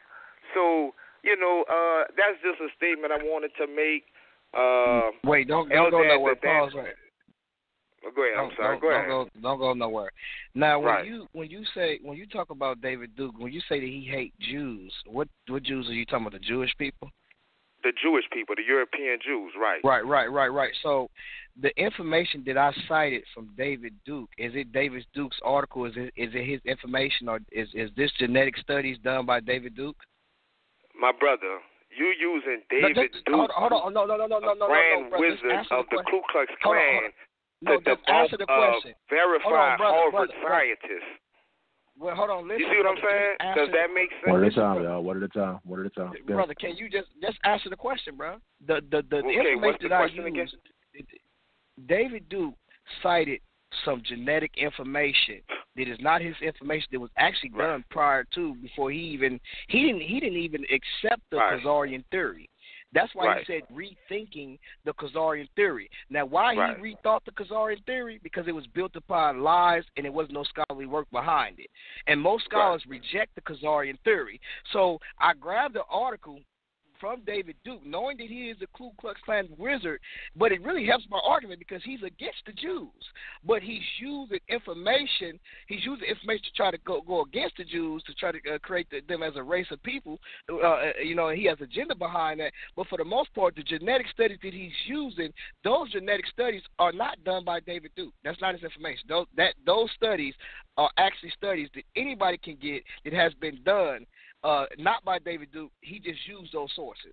So just because you use a source from somebody that is something does not mean that the source is not credible. The source is My actually brother, you credible. can't trust none of David Duke's sources. This is the same man who sent out petitions to people asking for help on GoFundMe and used the same money to gamble in casinos. I'm from Louisiana. I know what the dude did. So all of this stuff he's saying, what he got from geneticists and all these other people, why didn't you use those sources? Why didn't you use those doctors? You used Dr. Duke. I mean, go ahead. Well, hold on. Let me ask you a question. Christ told them to do as he told them to do. He told them about concerning the apostles, right? I mean, not the apostles, the Jews. He said, obey the righteous part of it, but do not as they do. So let me ask you a question. The Jews always cited and went back to the text, right? But the Jews were still wicked, right? It's clear that the Bible says you are that Christ said you are of your father, the devil. So what am I saying here? Just because you got David Duke that is a wicked person does not mean that he can't cite a rightful source. You had Saul, which was a prophet, and he was a prophet, and he was prophesying right things, but he was wicked as ever. So what you're saying makes no sense, bro, biblically nor logically. Yeah, I'm sorry. I got to go to Jashub. It's like 19 minutes on the air. Jashub, you can respond. You can address whatever you want to address. The problem with that source, not only that he's racist, it's not contemporary with the person in question. You look at sources, you need contemporary, not after he died, not 200-300 years later. And when you look at the information while he was living, it's all authenticated. So as far as that, I don't even know why Ron brought that up. Again, the topic was the convert thing, or the African Americans converts. Y'all go back and watch this. You're going to see that I emphatically prove they're not. They have a stake in the claim of being Israelites because through the historicity, documents, archaeology, genetics, we can show that these people migrated to these different areas, which agrees with the Bible, that would be scattered all over the earth, that they are Israelites. Again, him quoting an author or someone who wrote an article 200-300 years after somebody died, you have to question that. You need contemporary sources. That's why I brought up. You don't vet the sources. All you do is type Google, and whatever goes or sways in your favor, or what you thinking is right, you go with it. Point proven again. I yield the floor. All right. Once again, that number to call in is 319-527-6239. I want to thank both special guests for this, put this thing together under short notice. And we got a lot of people attention right now. A lot of people's calling in via phone and via Skype. And I appreciate both special guests for bringing forth the information. Again, make sure if you missed any part of the show, go to the archives, go to the iTunes podcast, and subscribe absolutely free. Go to Blog Talk Radio, check out the archive later on, or go to the YouTube page. That's Debate Talk for you, and check it out from the beginning to the end. But we got to go to the callers. They have like 17 minutes on the air. Let's go to the phone lines. Let's go to 470-237. You're live on air. Hey, peace and love, Sal. It's Brother Garfield, man. How y'all doing? Shout out to Jashub and Brother Laron. Laron, you did a pretty good job, brother. I see you've been watching the tapes, man. You did a pretty good job, brother. Let me say this. Everybody uses Google, so there's nothing wrong with using Google. The difference between us and a lot of people is we have a program that downloads books, so we get a lot of books free. So we have over 28 books on the Igbos, and what I find consistently in the tradition of the Igbo is that there is a tradition that they have. They have one tradition oral tradition saying that they are Jewish. So you have over 30, 40, 80 million people, and now in the country you have 3,000 Jews. I personally find it suspect. I personally believe that they're converts, but let me make a case for it. The brother, and one thing I got to say about Yaqub, by the way, Jacob, he did try to stay on the topic. He mentioned Erie, that the people say they come from Erie, right? Actually, the pronunciations of the names in the Nigerian dialect and how they pronounce it in Hebrew is totally different. But because we speak English and we see the same word, E-R-I, we think it's the same word. So let's not make a linguistic mistake by saying a Nigerian word and a Hebrew word is the same, because it's not. The pronunciation in English is actually totally different. So let me address the Erie situation with the brother first, right? And I'm going to give him a source, by the way. The Divine Omri King, the African Journal of the International African Institute. This is the source. Erie, by the way, is mentioned in the Bible as a son of I think the fifth son of God or something like that. The tribe of God or some. He's the seventh son was named God. God himself had 7 sons. The fifth by the name of Erie. Now Erie is who the people from Igbo say they come from, but the person is few hundred years ago. His name was Erie, which was pronounced. Let me just get the proper pronunciation. It's called Eri. In Hebrew, the pronunciation is Eri.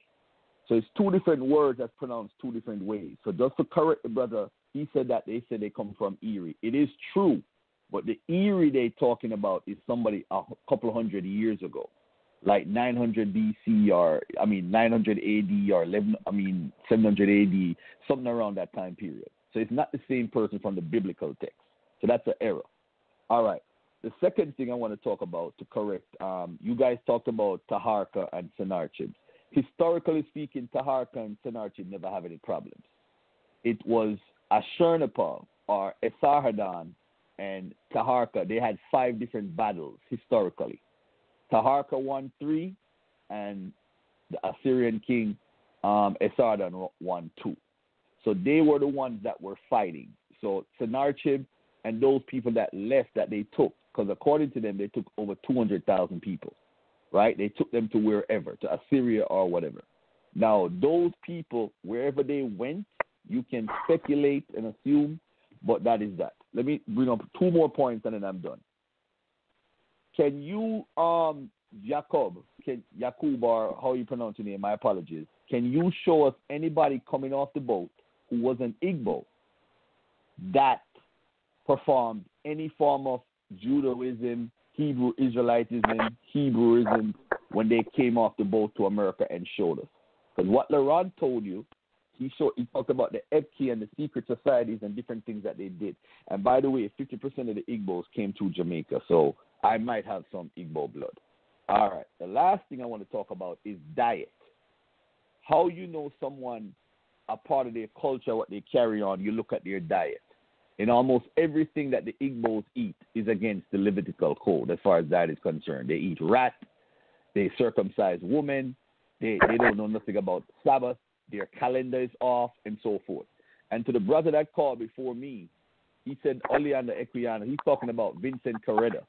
Yes, we use Vincent Correda's information, but his autobiography was actually edited by Vincent Correda, the one that Henry Louis Gates put out. So don't knock Vincent Correda, because he's the one that when he was looking at the primary sources, and if you look at the video I have on Sarnetta or on my channel, Dagger Squad, you will see that I showed the primary source when I had the debate with Reggie. He said, Equiano said he was born in South Carolina. It wasn't made up by Vincent Correda. He said it twice. So even when he got released and he owned slaves in Jamaica, he went on another ship and told him again he was from South Carolina when he was an adult, over 31 years old. So when he was 10 years old, he said he was from South Carolina, and then when he said he was 31. But people don't know that Equiano was controlled by Thomas Clarkson, who also said he wanted somebody to write about them coming from Africa as proof for the slaves. But he was a very important guy, not to take away from he did. But I just want to ask Yaqub this question. What is your proof coming over to America, any Igbo showing any form of Hebrewism at all? There you go, respond. Go ahead. Okay, first off, I want to say, poor citation. This is what Garfield does best. He's a Googleist. All he's going to do is Google. He didn't give you no source. If you look at what I did tonight, it was all empirical data. All of it. All he did was give you hearsay. Oh, this guy had the opinion. This is what he said. Bruh, why would I even respond to that? I already bagged you. I already body bagged you. Now your cohort is getting body bagged. Are you going to answer the question, brother? Are you going to answer the question and stop acting like a girl? You didn't cite any sources. You see, I gave a source. I said, Journal of the International African Institute. Yes, I did when I was talking about Erie. That's the first thing that I said. Already. You did. You see, look at that. You're running. Look at you. You haven't quoted anything. My brother, do you have evidence of anybody coming off a ship that performed any form of Hebrewism who was an Igbo? Show and prove. That's it. Jashub, I'm going to let you answer that. If not, we can move on because we got like 10 minutes left in the air. You want to answer that? You go to the book Black Haiti. You go to the book Black Haiti. This sister wrote a book called Black Haiti. And in that book, she talks about slaves coming off slave ships, keeping Hebraic origins and being known as Jews. See, Garfield already knows this. He already got body bagged by this. I don't understand why I got to keep going. James W. Hagee, the Muslims and African Jews of Carolina. I brought that out. The two Arabic brothers that came over, right, from Bram. And Bram was a slave port in West Africa, right? They came over.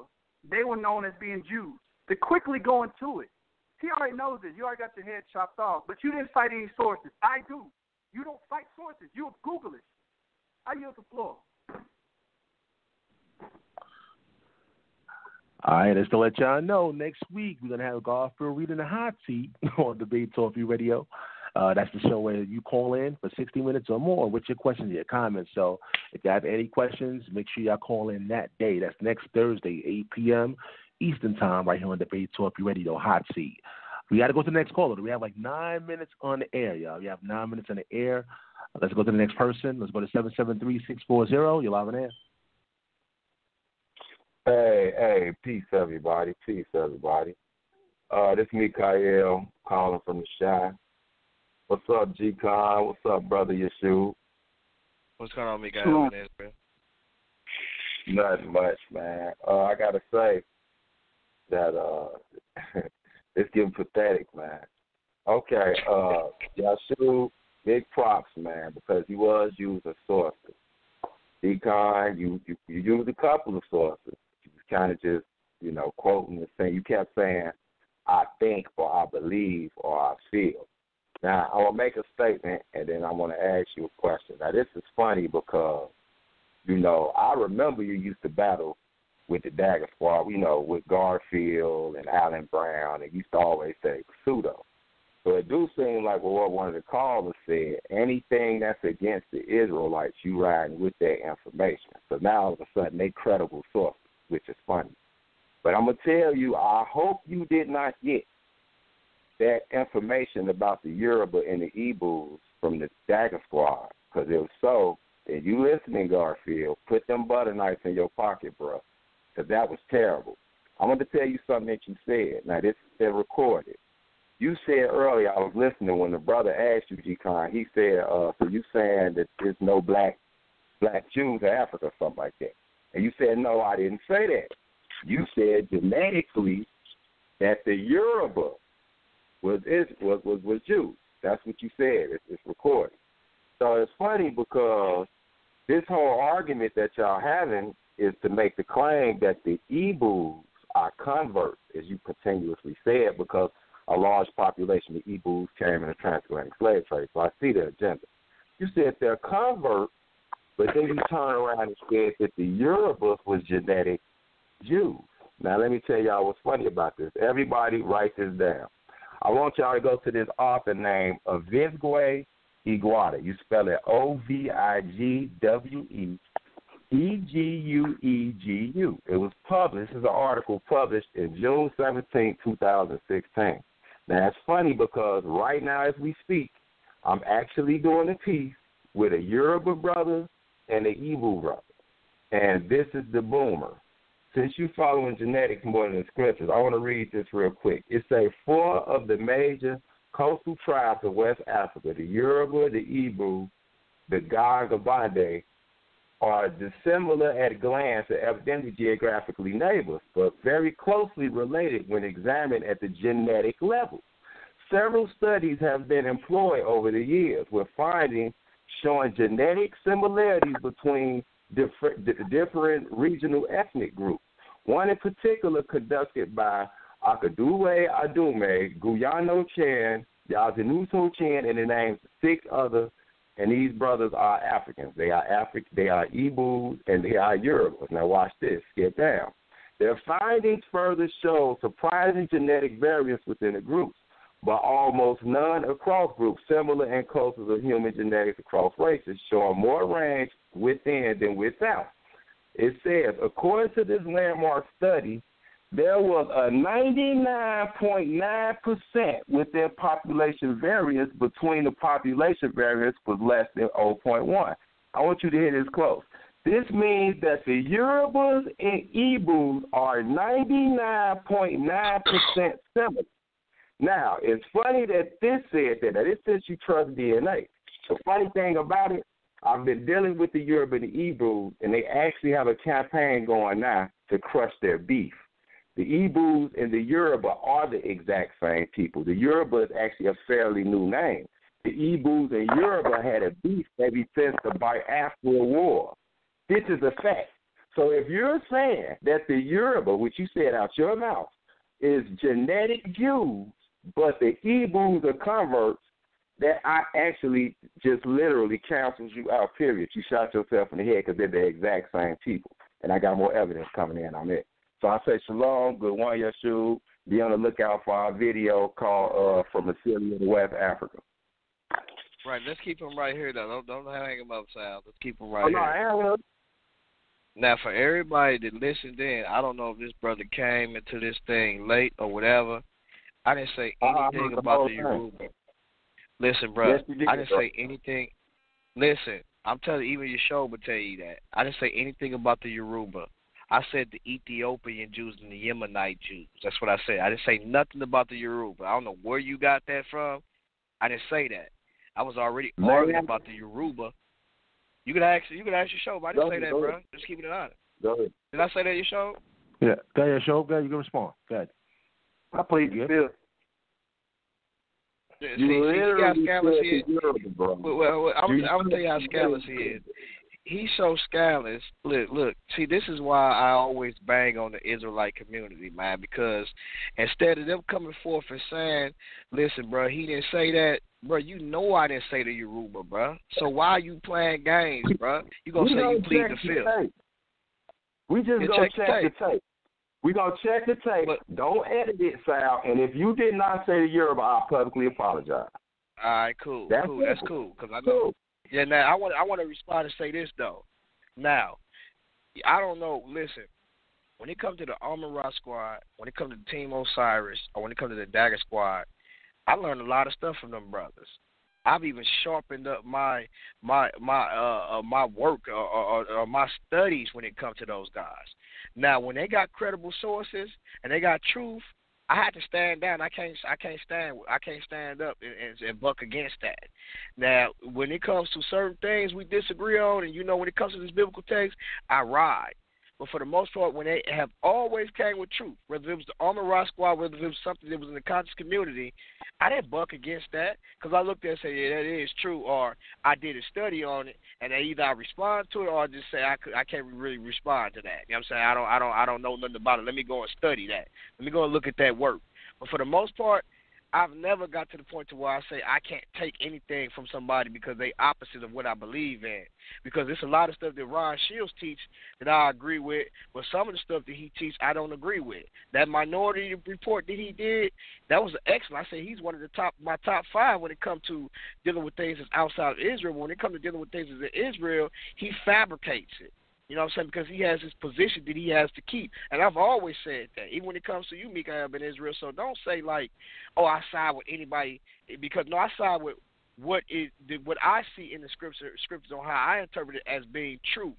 You know what I'm saying? Of what I see. You know what I'm saying? It may not be truth to you. So I'm not siding to, to just because that's my position, though. Hold on one second, y'all. I'm going to let y'all continue. But we have like 1 minute on the air, y'all. We have 1 minute on the air. If you're listening on social media, if you're listening on Blog Talk Radio, we're about to go off the air on the internet. But if you want to hear the rest of the show, you're going to have to call in. That number is 319-527-6239. I repeat, 319-527-6239. So you got to call in before that time runs out to hear the rest of the show. Go ahead, y'all. Okay, well, let me respond to you. Like I said, I don't have any pride, bro. I don't have no pride. If you did not say the Yoruba had genetic traces to the biological Jews, I will publicly say, okay, I jumped the gun on that. Maybe I wanted to hear him say that, but it sounded like you said that. But I would like to throw this in here, and then we can go ahead and go to the next person that's sitting on the line. So still, let's stick to the subject. This is the reason I'm not being biased. Of course, you on the other side can't stand y'all right now, but I'm going to keep it 100. Jashub was coming with sources. This is the first debate I've heard you where you ain't really came with no sources. You going off belief. So that would sound like you have an agenda as much as you say Ron Shields has an Israelite agenda. So let's keep it 100. So what's what I want to know? If they were converted, because I've been asking this for years, Garfield, none of them ain't showed me no mass invasion of Jewish people into Africa that converted Africans, like Christianity did, like Islam did. If you know anything about the Jewish people who claim Judaism today over there in Israel, they always looked at Judaism as more of a secrecy, like everybody was not on the level to be even worthy of getting Judaism. So when did they do this massive conversion and turning Africans into Jews? So I'd like to read something real quick. This is from a book called Facts Are Facts. Now, I know you can't stand the 13th tribe and Arthur Law and all that, and I know you also don't like Babylon and Timbuktu. So I know you don't like anything that actually gives credit to what we're saying. But this is funny because in this book, this is what it says. It says in this book, Benjamin H. Friedman, a Jewish man, so this is a book, this is a conversation between two Jewish people. A Jewish man writes about the Jews and reveals an interesting history. He states that the present Jews in Palestine are not the true descendants of the Judeans, but rather descendants of the Khazars. They say in the letter addressed to Dr. David Goldstein of Boston, Massachusetts, a convert to Catholicism. So he converted to your former religion. So you should, like to check this out. The author Benjamin H. Friedman of New York City dated October 10th, 1954. And this is the last one. This is from the Jewish People book themselves, which I'm pretty sure you're familiar with this. You probably disagree with this too because it's going against your stance. This is from the Jewish Almanac. Everybody write this down. I'm pretty sure y'all heard this. Page 3. It says, strictly speaking, it is incorrect to call an ancient Israelite a Jew or to call a contemporary Jew an Israelite or a Hebrew. And if you go back and read the whole thing, it's basically saying they do not derive from the same people. This is 1980 Jewish Almanac, page 3. So my question is, if it's people over there that know that they're not even Jews, how on earth can they convert somebody when in the scriptures it says in Deuteronomy chapter 32, verse 26, it literally states this. It says, I said I would scatter them into corners. I would make the remembrance of them to cease from among men. So my question to you, bro, is, if you believe that scripture, when have the Jewish people not been recognized as Jewish people globally by other nations? When it was the League of Nations that later became the UN and actually fought a war for them because they recognized them as Jewish people and then gave them land where people were already at because they considered them the Holy Land. So they don't fit this prophecy. So can you please tell me how this applies to them? Right. And one of the things that we look at when you talk about like scriptures like Zechariah chapter 14, those one of the scriptures that we see that is a partial fulfillment of someone coming back to the land being in that land, because when we look at it, it says, behold, the day of the Lord cometh, it says, and thy spoil should be divided in the midst of thee. For I will gather all nations against Jerusalem to battle. Now, why would he gather all nations against Jerusalem to battle before his coming? It says, and the city shall be taken. Taken for what? Who's in the city of Jerusalem? And it says, the house is rifled, and the women ravished, and half of the city shall go forth into captivity, and the residue of the people shall be cut off from the city. Then shall the Lord go forth and fight against those nations, as he fought in the day of battle, and his feet shall stand in the day his feet shall stand in the day upon the Mount of Olives. So we can kind of see that in Zechariah 14. As well as when you read Zechariah 13, there is a people that is in that land. But when you look at Revelation chapter 11, it actually states that concerning the third temple, when it talks about that they're going to build to measure the temple, measure the people that are therein, and also the altar therein. But it says the outer court or the outer of the city is given unto the Gentiles to be trampled underfoot. So this very text right here is talking about concerning the Jews that are in that land before Christ come back. They will build that third temple. When we read 2 Thessalonians 2 and 4, what does it say? 2 Thessalonians 2 and 4 says that the Antichrist or the son of perdition will sit down in the temple of God and say that he is God. Well, that jumps back to Matthew 24 and 15. What does Matthew 24 and 15 says? It says, it talks about abomination of desolation spoken of by Daniel. When you see, therefore, the abomination of desolations in the holy place, in that place, spoken of by Daniel, when we go, what was spoken of by Daniel, we go to Daniel chapter 9 and 24 to 27. What does it talk about? It says he should make the abominations, he should make he should cause, make a covenant with many for 1 week. That 1 week is considered 7 years. The book of Revelation talks about the 7-year tribulation, which deals with the troubles of Jacob. So when we look at it, Israel in the latter days will have war with a lot of nations before they are gathered back fully into the land, just as it was during the time of Nebuchadnezzar when he took them into captivity, and then the Medes and Persians released them, and they came back to the land. And not all of those people came back to the land, but all of those people will come back to the land in the latter days. So therefore, the very people that we see that's in that land today, we can see genetically they trace back because they line up with some of the groups that are around. If you're still using the Khazari theory, which has no weight, the consensus of majority of scholars has refuted that. You need to stop using that. It has no weight. We got genetic studies. You wouldn't even know anything about Hebrew. You wouldn't even know anything about this book because the Igbos did not have any type of canon, any type of literature, but we know that they had the very literature that you see as well as the language. So linguistically, we can kind of see that these people had the language that followed over into Ashkenazi, which means German Jew, when they came from the Quads, from the Khazarian era, which means to wonder. So we can kind of look at the very information that they had. You wouldn't even have it if it wasn't for them, bro. So you need to stop doing what you're doing, family. Those Jews that we see around the world that we see, that we can look to stay in those places, they line up genetically, also historically, also we can see biblically their migrations that we can see. When we look at the Igbos, we see more so converts from those that up north, from the Moroccan Jews and Sephardic Jews, as well as some of the Ashkenazi Jews that came into those places, as well as Christianity and also Islam. All right, we got a lot of callers standing by, fam. We have a lot of callers standing by. We had an overtime part of the show, so all you got to do now is just press number 1. Press number 1 if you have a question or a comment at this time. Of course, I'm going to let Jashub respond or, put some information out there before we go to the next caller. But again, if you're in the queue, just press number 1 now. If you want to Skype, you can press number 1 as well. And that lets me know that you have a question. I see 2 more callers that press number 1. So if nobody else press number 1 after that, we can pretty much get some final words from both special guests. So let's go to Jashub. Go ahead. All right, that was very sporadic, like this whole discussion or debate, whatever you want to call it. You didn't even address the question. But let's talk about this convert thing from Sephardic Jews. Let's talk about Sephardic Jews.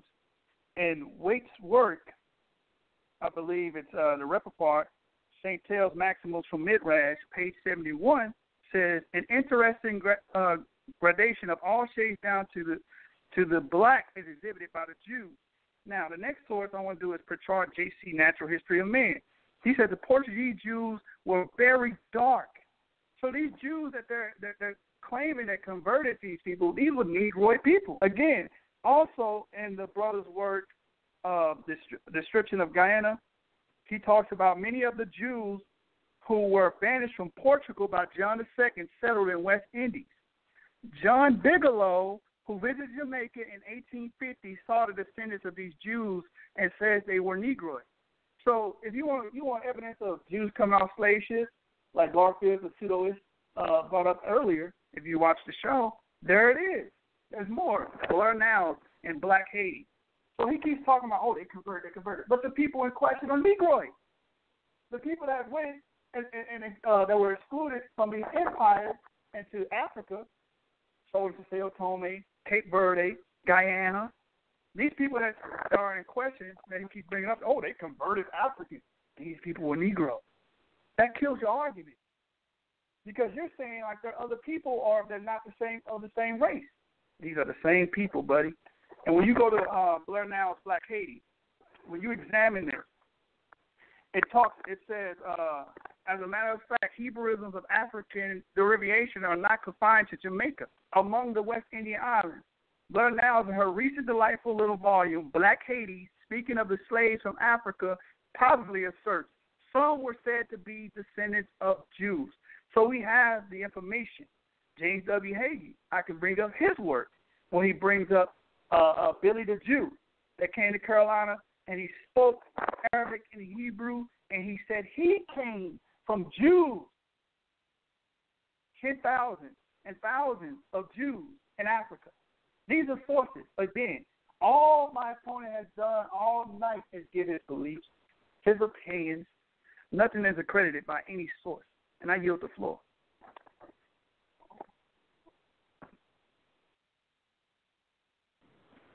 All right, we're in the overtime part of the show. Let's go to the next caller. Like I said, if we don't get any more people pressing number one after these two callers, then we'll just pretty much get some last words. But let's go to the next person. Let's go to 716-833. You're live in there. Thanks for taking my call, Sal. And the topic is converts. Now, the ones that's over there today in Israel, they are converts. There are 3 passages in the Bible that tell you what color the Israelites were, and that's in Lamentations 4 and 8.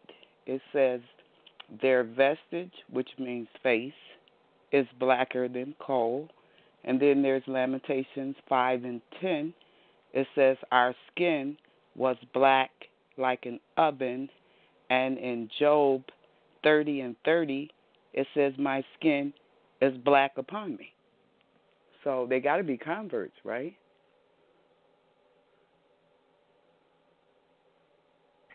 Yeah, who's your question for? Both or? Conscious. Okay. The All right, now what was your scriptures again, sister? Lamentations.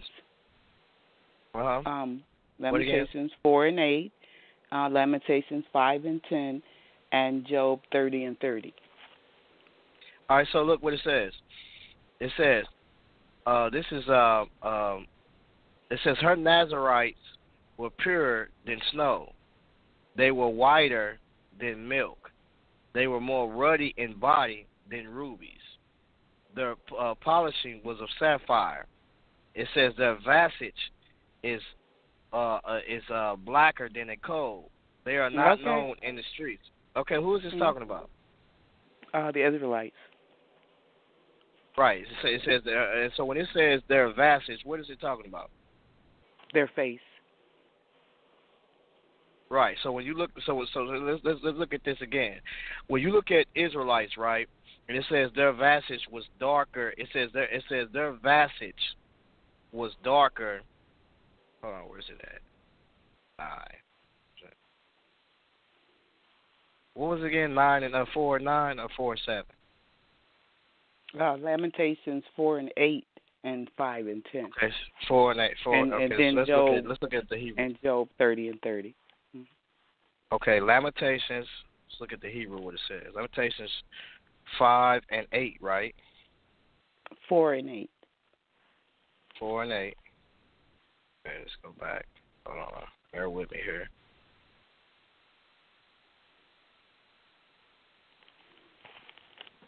All right, so when you look at facets, right, it says facets is shape, form, outline, figure, appearance, right? It says appearance, beautiful, comely, countenance, fair, favorite, form, and godly, right? That's what we see right there. So it says their visage is blacker. That word black right there is kashak, right? It means to become dark or to grow dark or to be black, darkened, or hide, right? So it says their visage is darker than coal. They are not known in the streets. Their skin cleaveth to their bones, right? It is withered. It has become like a stick. What does that mean? What is it saying there? Because it seemed to me this is saying that there's some type of disease or some type of thing that's taking place to them right here. Well, no, I This is what this gravitated. I just gravitated to where it said the vesture. You know, the stick. You know, but the vesture. You know, that's like what context or like giving you a idea of what color they were. It said it blacker. Yeah, because I'm just saying. like no, I was just saying that the people right. over there in Israel are converts. Right, because just because something you say to somebody is dark, because do you know when most people was light skinned, or if they was of another ethnicity and they was Caucasian, well, yeah, or black. David, When you say David, to somebody, King David was ruddy. Yes, he was light skinned. Mm-hmm. Right, he was light skinned, but when you just because you say somebody is dark, when it says their visage, it says they that be slain with the sword, where it says their visage is blacker than coal. They are not known in the streets. Their skin cleaveth to their bones. It is withered. It has become like a stick. So in other words, they dried out.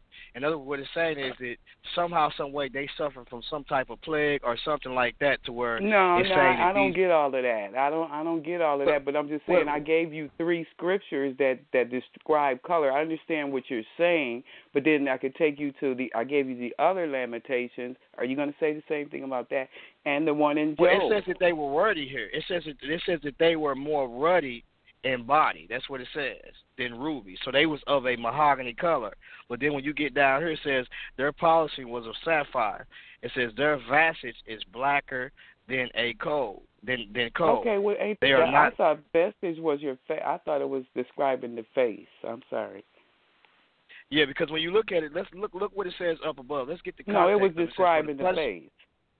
Right, but when you look at it above, it says, for the punishment of the iniquity of the daughter of my people, greater than the punishment of the sin of Sodom, that was overthrown as in a moment, and no hand stayed on her. It says her Nazarites were purer than snow. So who's Nazarite? When it's talking about for the punishment of iniquity of the daughter of my people, and it says the punishment of their sin. So it's basically talking about some type of punishment on these people due to the fact that they sinned.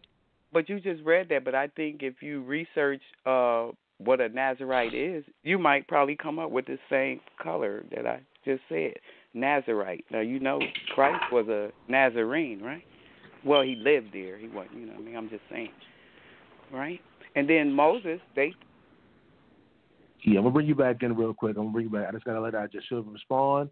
Okay, Jashub, you can respond. Jashub, you can respond. All right, I want to bring up one thing. He said it's a cause of a famine or a disease, but he didn't mention that disease. That disease is called hyperpigmentation. Oh, I forgot. You have to have pigmentation in order to get hyperpigmentation. You have to have melanin. So the Bible in Lamentations 4:8, also Job 30:30, is articulating and conveying a message that these people are Negroid. That's how they got darker in the first place. In the beginning of the show, I read 1 Chronicles 4:5, where it says, and Asher, the father of Tekoa, had 2 wives, Halah and Narah. Now, this man named Ashur, when you go to Strong's H806, that name means black, meaning his descendants were known as black. The Ashurites, the people of the blacks. Okay? Why? That was describing his skin tone and complexion. Also, Panihisi. Okay? You can see this all through the Bible. And it's funny he didn't bring up no family. Again, arbitrarily arguing. No authority, no citing, no sources. He's just telling you to believe it on his opinion. But if we go through the scriptures, we can clearly see that these people in question, the people of the book, wore dark-skinned Negroids, especially in antiquity.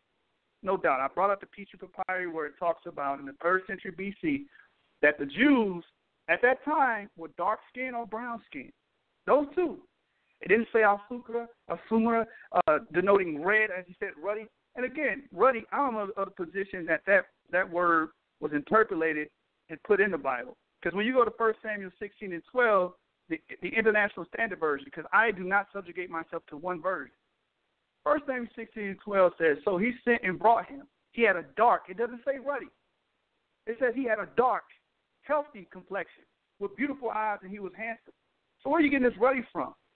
Now, when you deal with the King James Version, they had limited text. The textual basis is based off the Masoretic, the known Greek, and a little bit of the Latin. Now, these other translations that came out, they're based off the Targumic scriptures, the Septuagint, the Dead Sea Scrolls. So they come out with better translations. I'm going to give you another example of this. This is the NLT now, 1 Samuel 16 and 12. Now, if you get a King James Version, it's going to say ruddy.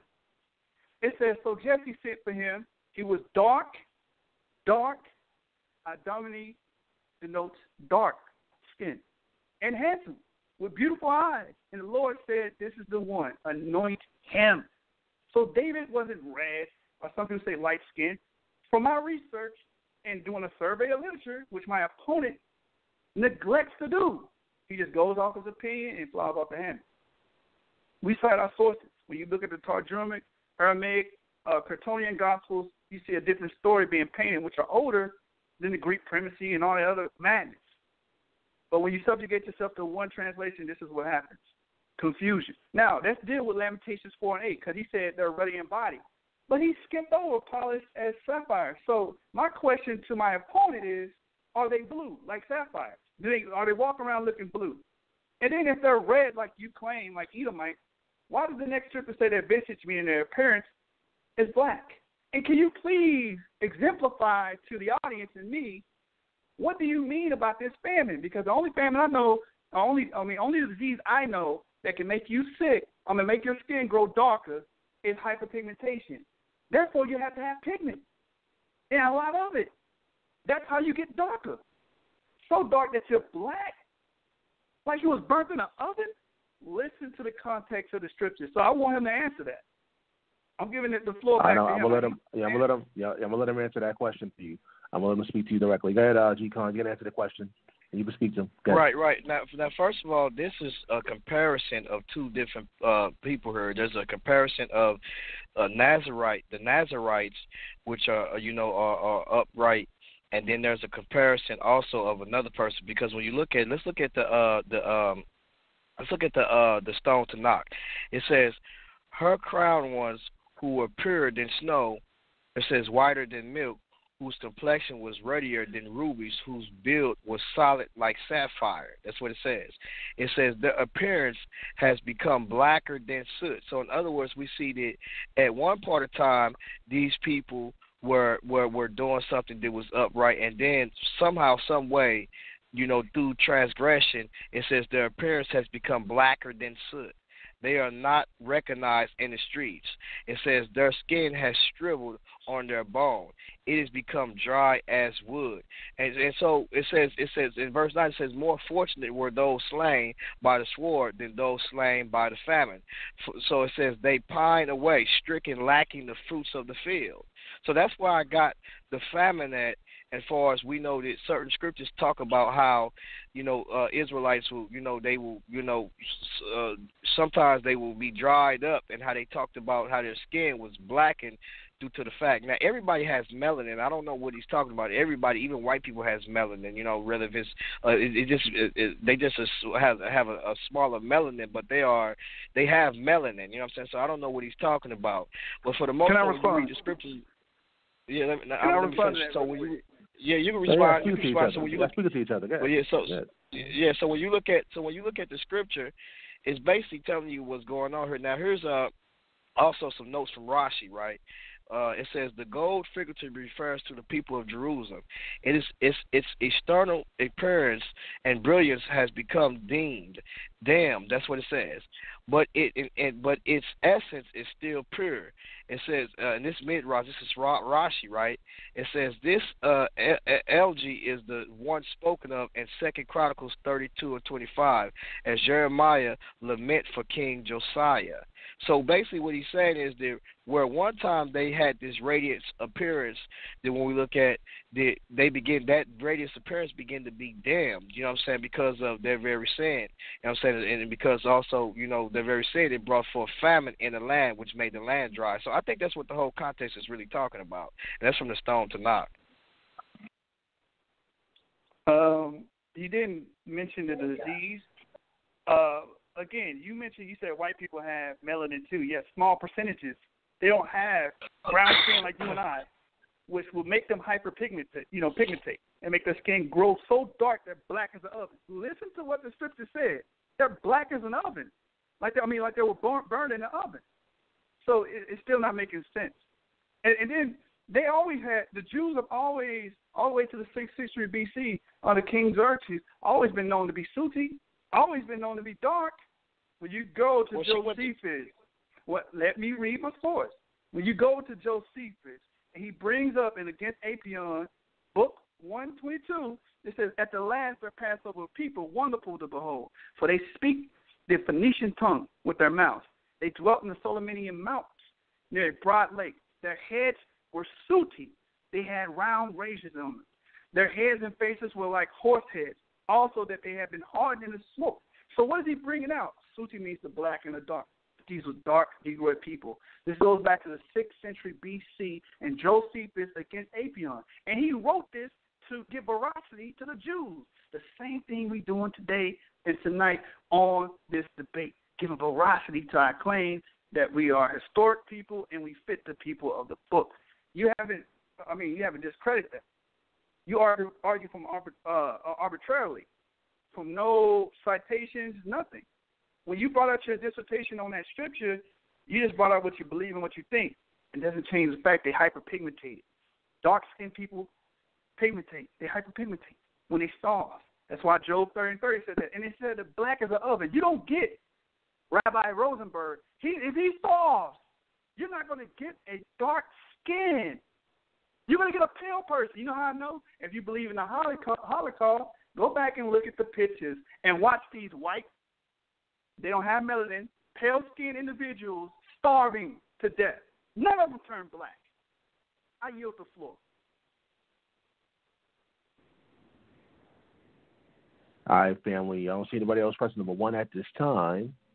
So what I'm gonna do is I'm gonna get some final words from both special guests. Like I said, we just threw the show together last minute, y'all. So I appreciate both special guests that came on and brought forth the information again.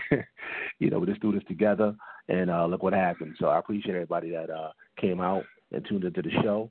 So let's get some final words. What I'm gonna do is give everybody 7 minutes, to say some final words. And pretty much want to wrap it up. Let's go back to G.Kon. Hold on, let me open up his phone line. G.Kon, 7 minutes. Go ahead. All right, cool. Now, she went to Job 30:30, right? And see, a lot of this guy's arguments is really one West centered. You know what I'm saying? He should really be ashamed of himself that he's even saying that he is a Jew or he's an Israelite and presenting himself in this manner because he's supposed to be a light unto the nations. He's supposed to be a holy nation, a holy priesthood. And a priest is one that reconciles men back unto God according to what we've seen of the priesthood being given unto Abraham, and Abraham being told, indeed, and thy seed shall all the nations of the earth be blessed, because what took place in Genesis chapter 11, and also Genesis chapter 11, where the nations actually, went away from God, according to Josephus, when he talked about Nimrod and the government that they built to defy God. And so it was always to reconcile man back into God, and that's what the priesthood was always for. When we look at the death, burial, resurrection of Christ concerning the seed, as well as the circumcision, Christ coming through the very flesh, and the passing through the very flesh of man and putting off the deeds of the flesh, and basically establishing the covenant by way of circumcision of the heart, and also, resurrecting on the 8th day and new beginnings. So it was always concerning the seed, always. and Christ will come through, the flesh to condemn the very flesh and the deeds of the flesh. And so let's look at something real quick. She brought out Job 30 and 30. She says, "My skin is black upon me. My bones are burnt with heat." I mean, I'm not saying that there are no Jews that are black. I'm saying that Jews are various. They have they have many colors to them. You know what I'm saying? And so to me, to be honest, I'm not saying that those Jews that we see today is the color that the ancient Jews used to be. I'm definitely not saying that, because I believe that those Jews was up in the north a lot, and they are European Jews. And I believe that the ancient Jews was of a mahogany or ruddy color, and many various of colors, excuse me, just as well. So that's what I deal with. I believe in that spectrum color. I believe that the first man, Adam, was a red man. Anything that comes after him is prototype B or whatever the case may be, and he's the middle. He's the half mark. Everything either gets lighter or either gets darker, stemming from him as being the first man. And so even the very, very dark Nubian man that we see today is a mutation that is far away from the first man, which is Adam, as well as when we start looking at white people. White people are nothing but light brown people, a lighter shade of hue, melanin, and that's it, man. And black people are this dark black is nothing but a dark people dark shade of hue, melanin. But the original color, the original man, we have all mutated far away from that man, which was the red man of the soil, which was Adam, which is the color of the red heifer, which is the Hebrew words that we use, which is 123, 132, 119, 120, 121. These Hebrew words that we use, which deal with Adam, Adama, Adon, these different words that we use, Edom, these different words that we use, express the very ground that we see. When we look at the ground that we see, we can see that the ground was a ruddy or a brown color. If I say go get a red heifer, then you can look that up and you can actually see the color. The ancient Egyptians depicted themselves as a mahogany brick color. They didn't depict themselves as the Nubians or as the people that we see up in the Levant area. We got actually pictures of the ancient Israelites, and some of them was light-skinned people, some of them was, brown-skinned people, or, and then we have some of them mixing in, which causes the darker shades until we get to the very lighter shades of the Ashkenazi Jews and other Russian Jews that we see, Moroccan Jews just as well that we see. So I think that this brother's arguments are really fallacious. You know what I'm saying? When it says my skin is black upon me, my bones are burnt with heat, this is talking about basically some type of plague or disease that has covered his entire body. You know what I'm saying? And when you actually look at the context of it, look at the Stone Tanakh and other translations, you can actually see that what it's talking about, because that's an expression that the Jews would use whenever, and even letting you know that they was a mild colored people, and so if they would get this darker color or this look that they did not like, they considered it to be some type of fervous heat or heat that cracked their skin and burnt them up. You know what I'm saying? So this is what this is talking about. So with that being said, I just want to give a shout out to South Showtime. I know it was a short notice. I appreciate you, though, for coming to me. I shout out to your show, too, just as well. You know what I'm saying? But he got the One West. I see the One West in you still, bro. I see the One West in you. Go check out my YouTube channel, G.Konsciousness. Consciousness is spelled with a K. Go check out that. Consciousness is spelled with a K. Peace and blessings to the family out there. Peace and blessings to the Igbos that's over there. Even if you're a convert, you can still be saved, be born again, Gentile, whatever you are. It doesn't matter if you're Jew or Gentile. If you are walking according to the Spirit and you are saved according to His grace and by His grace and His mercy, and you believe on Him, that's a great thing. That's a great thing, and you will be saved. God looks at the spirit, man. He doesn't look at the outward appearance. First Samuel speaks on that in 16:7. With that being said, I just want to say peace and blessings. Shout out to South Showtime. I appreciate you, brother. Thanks.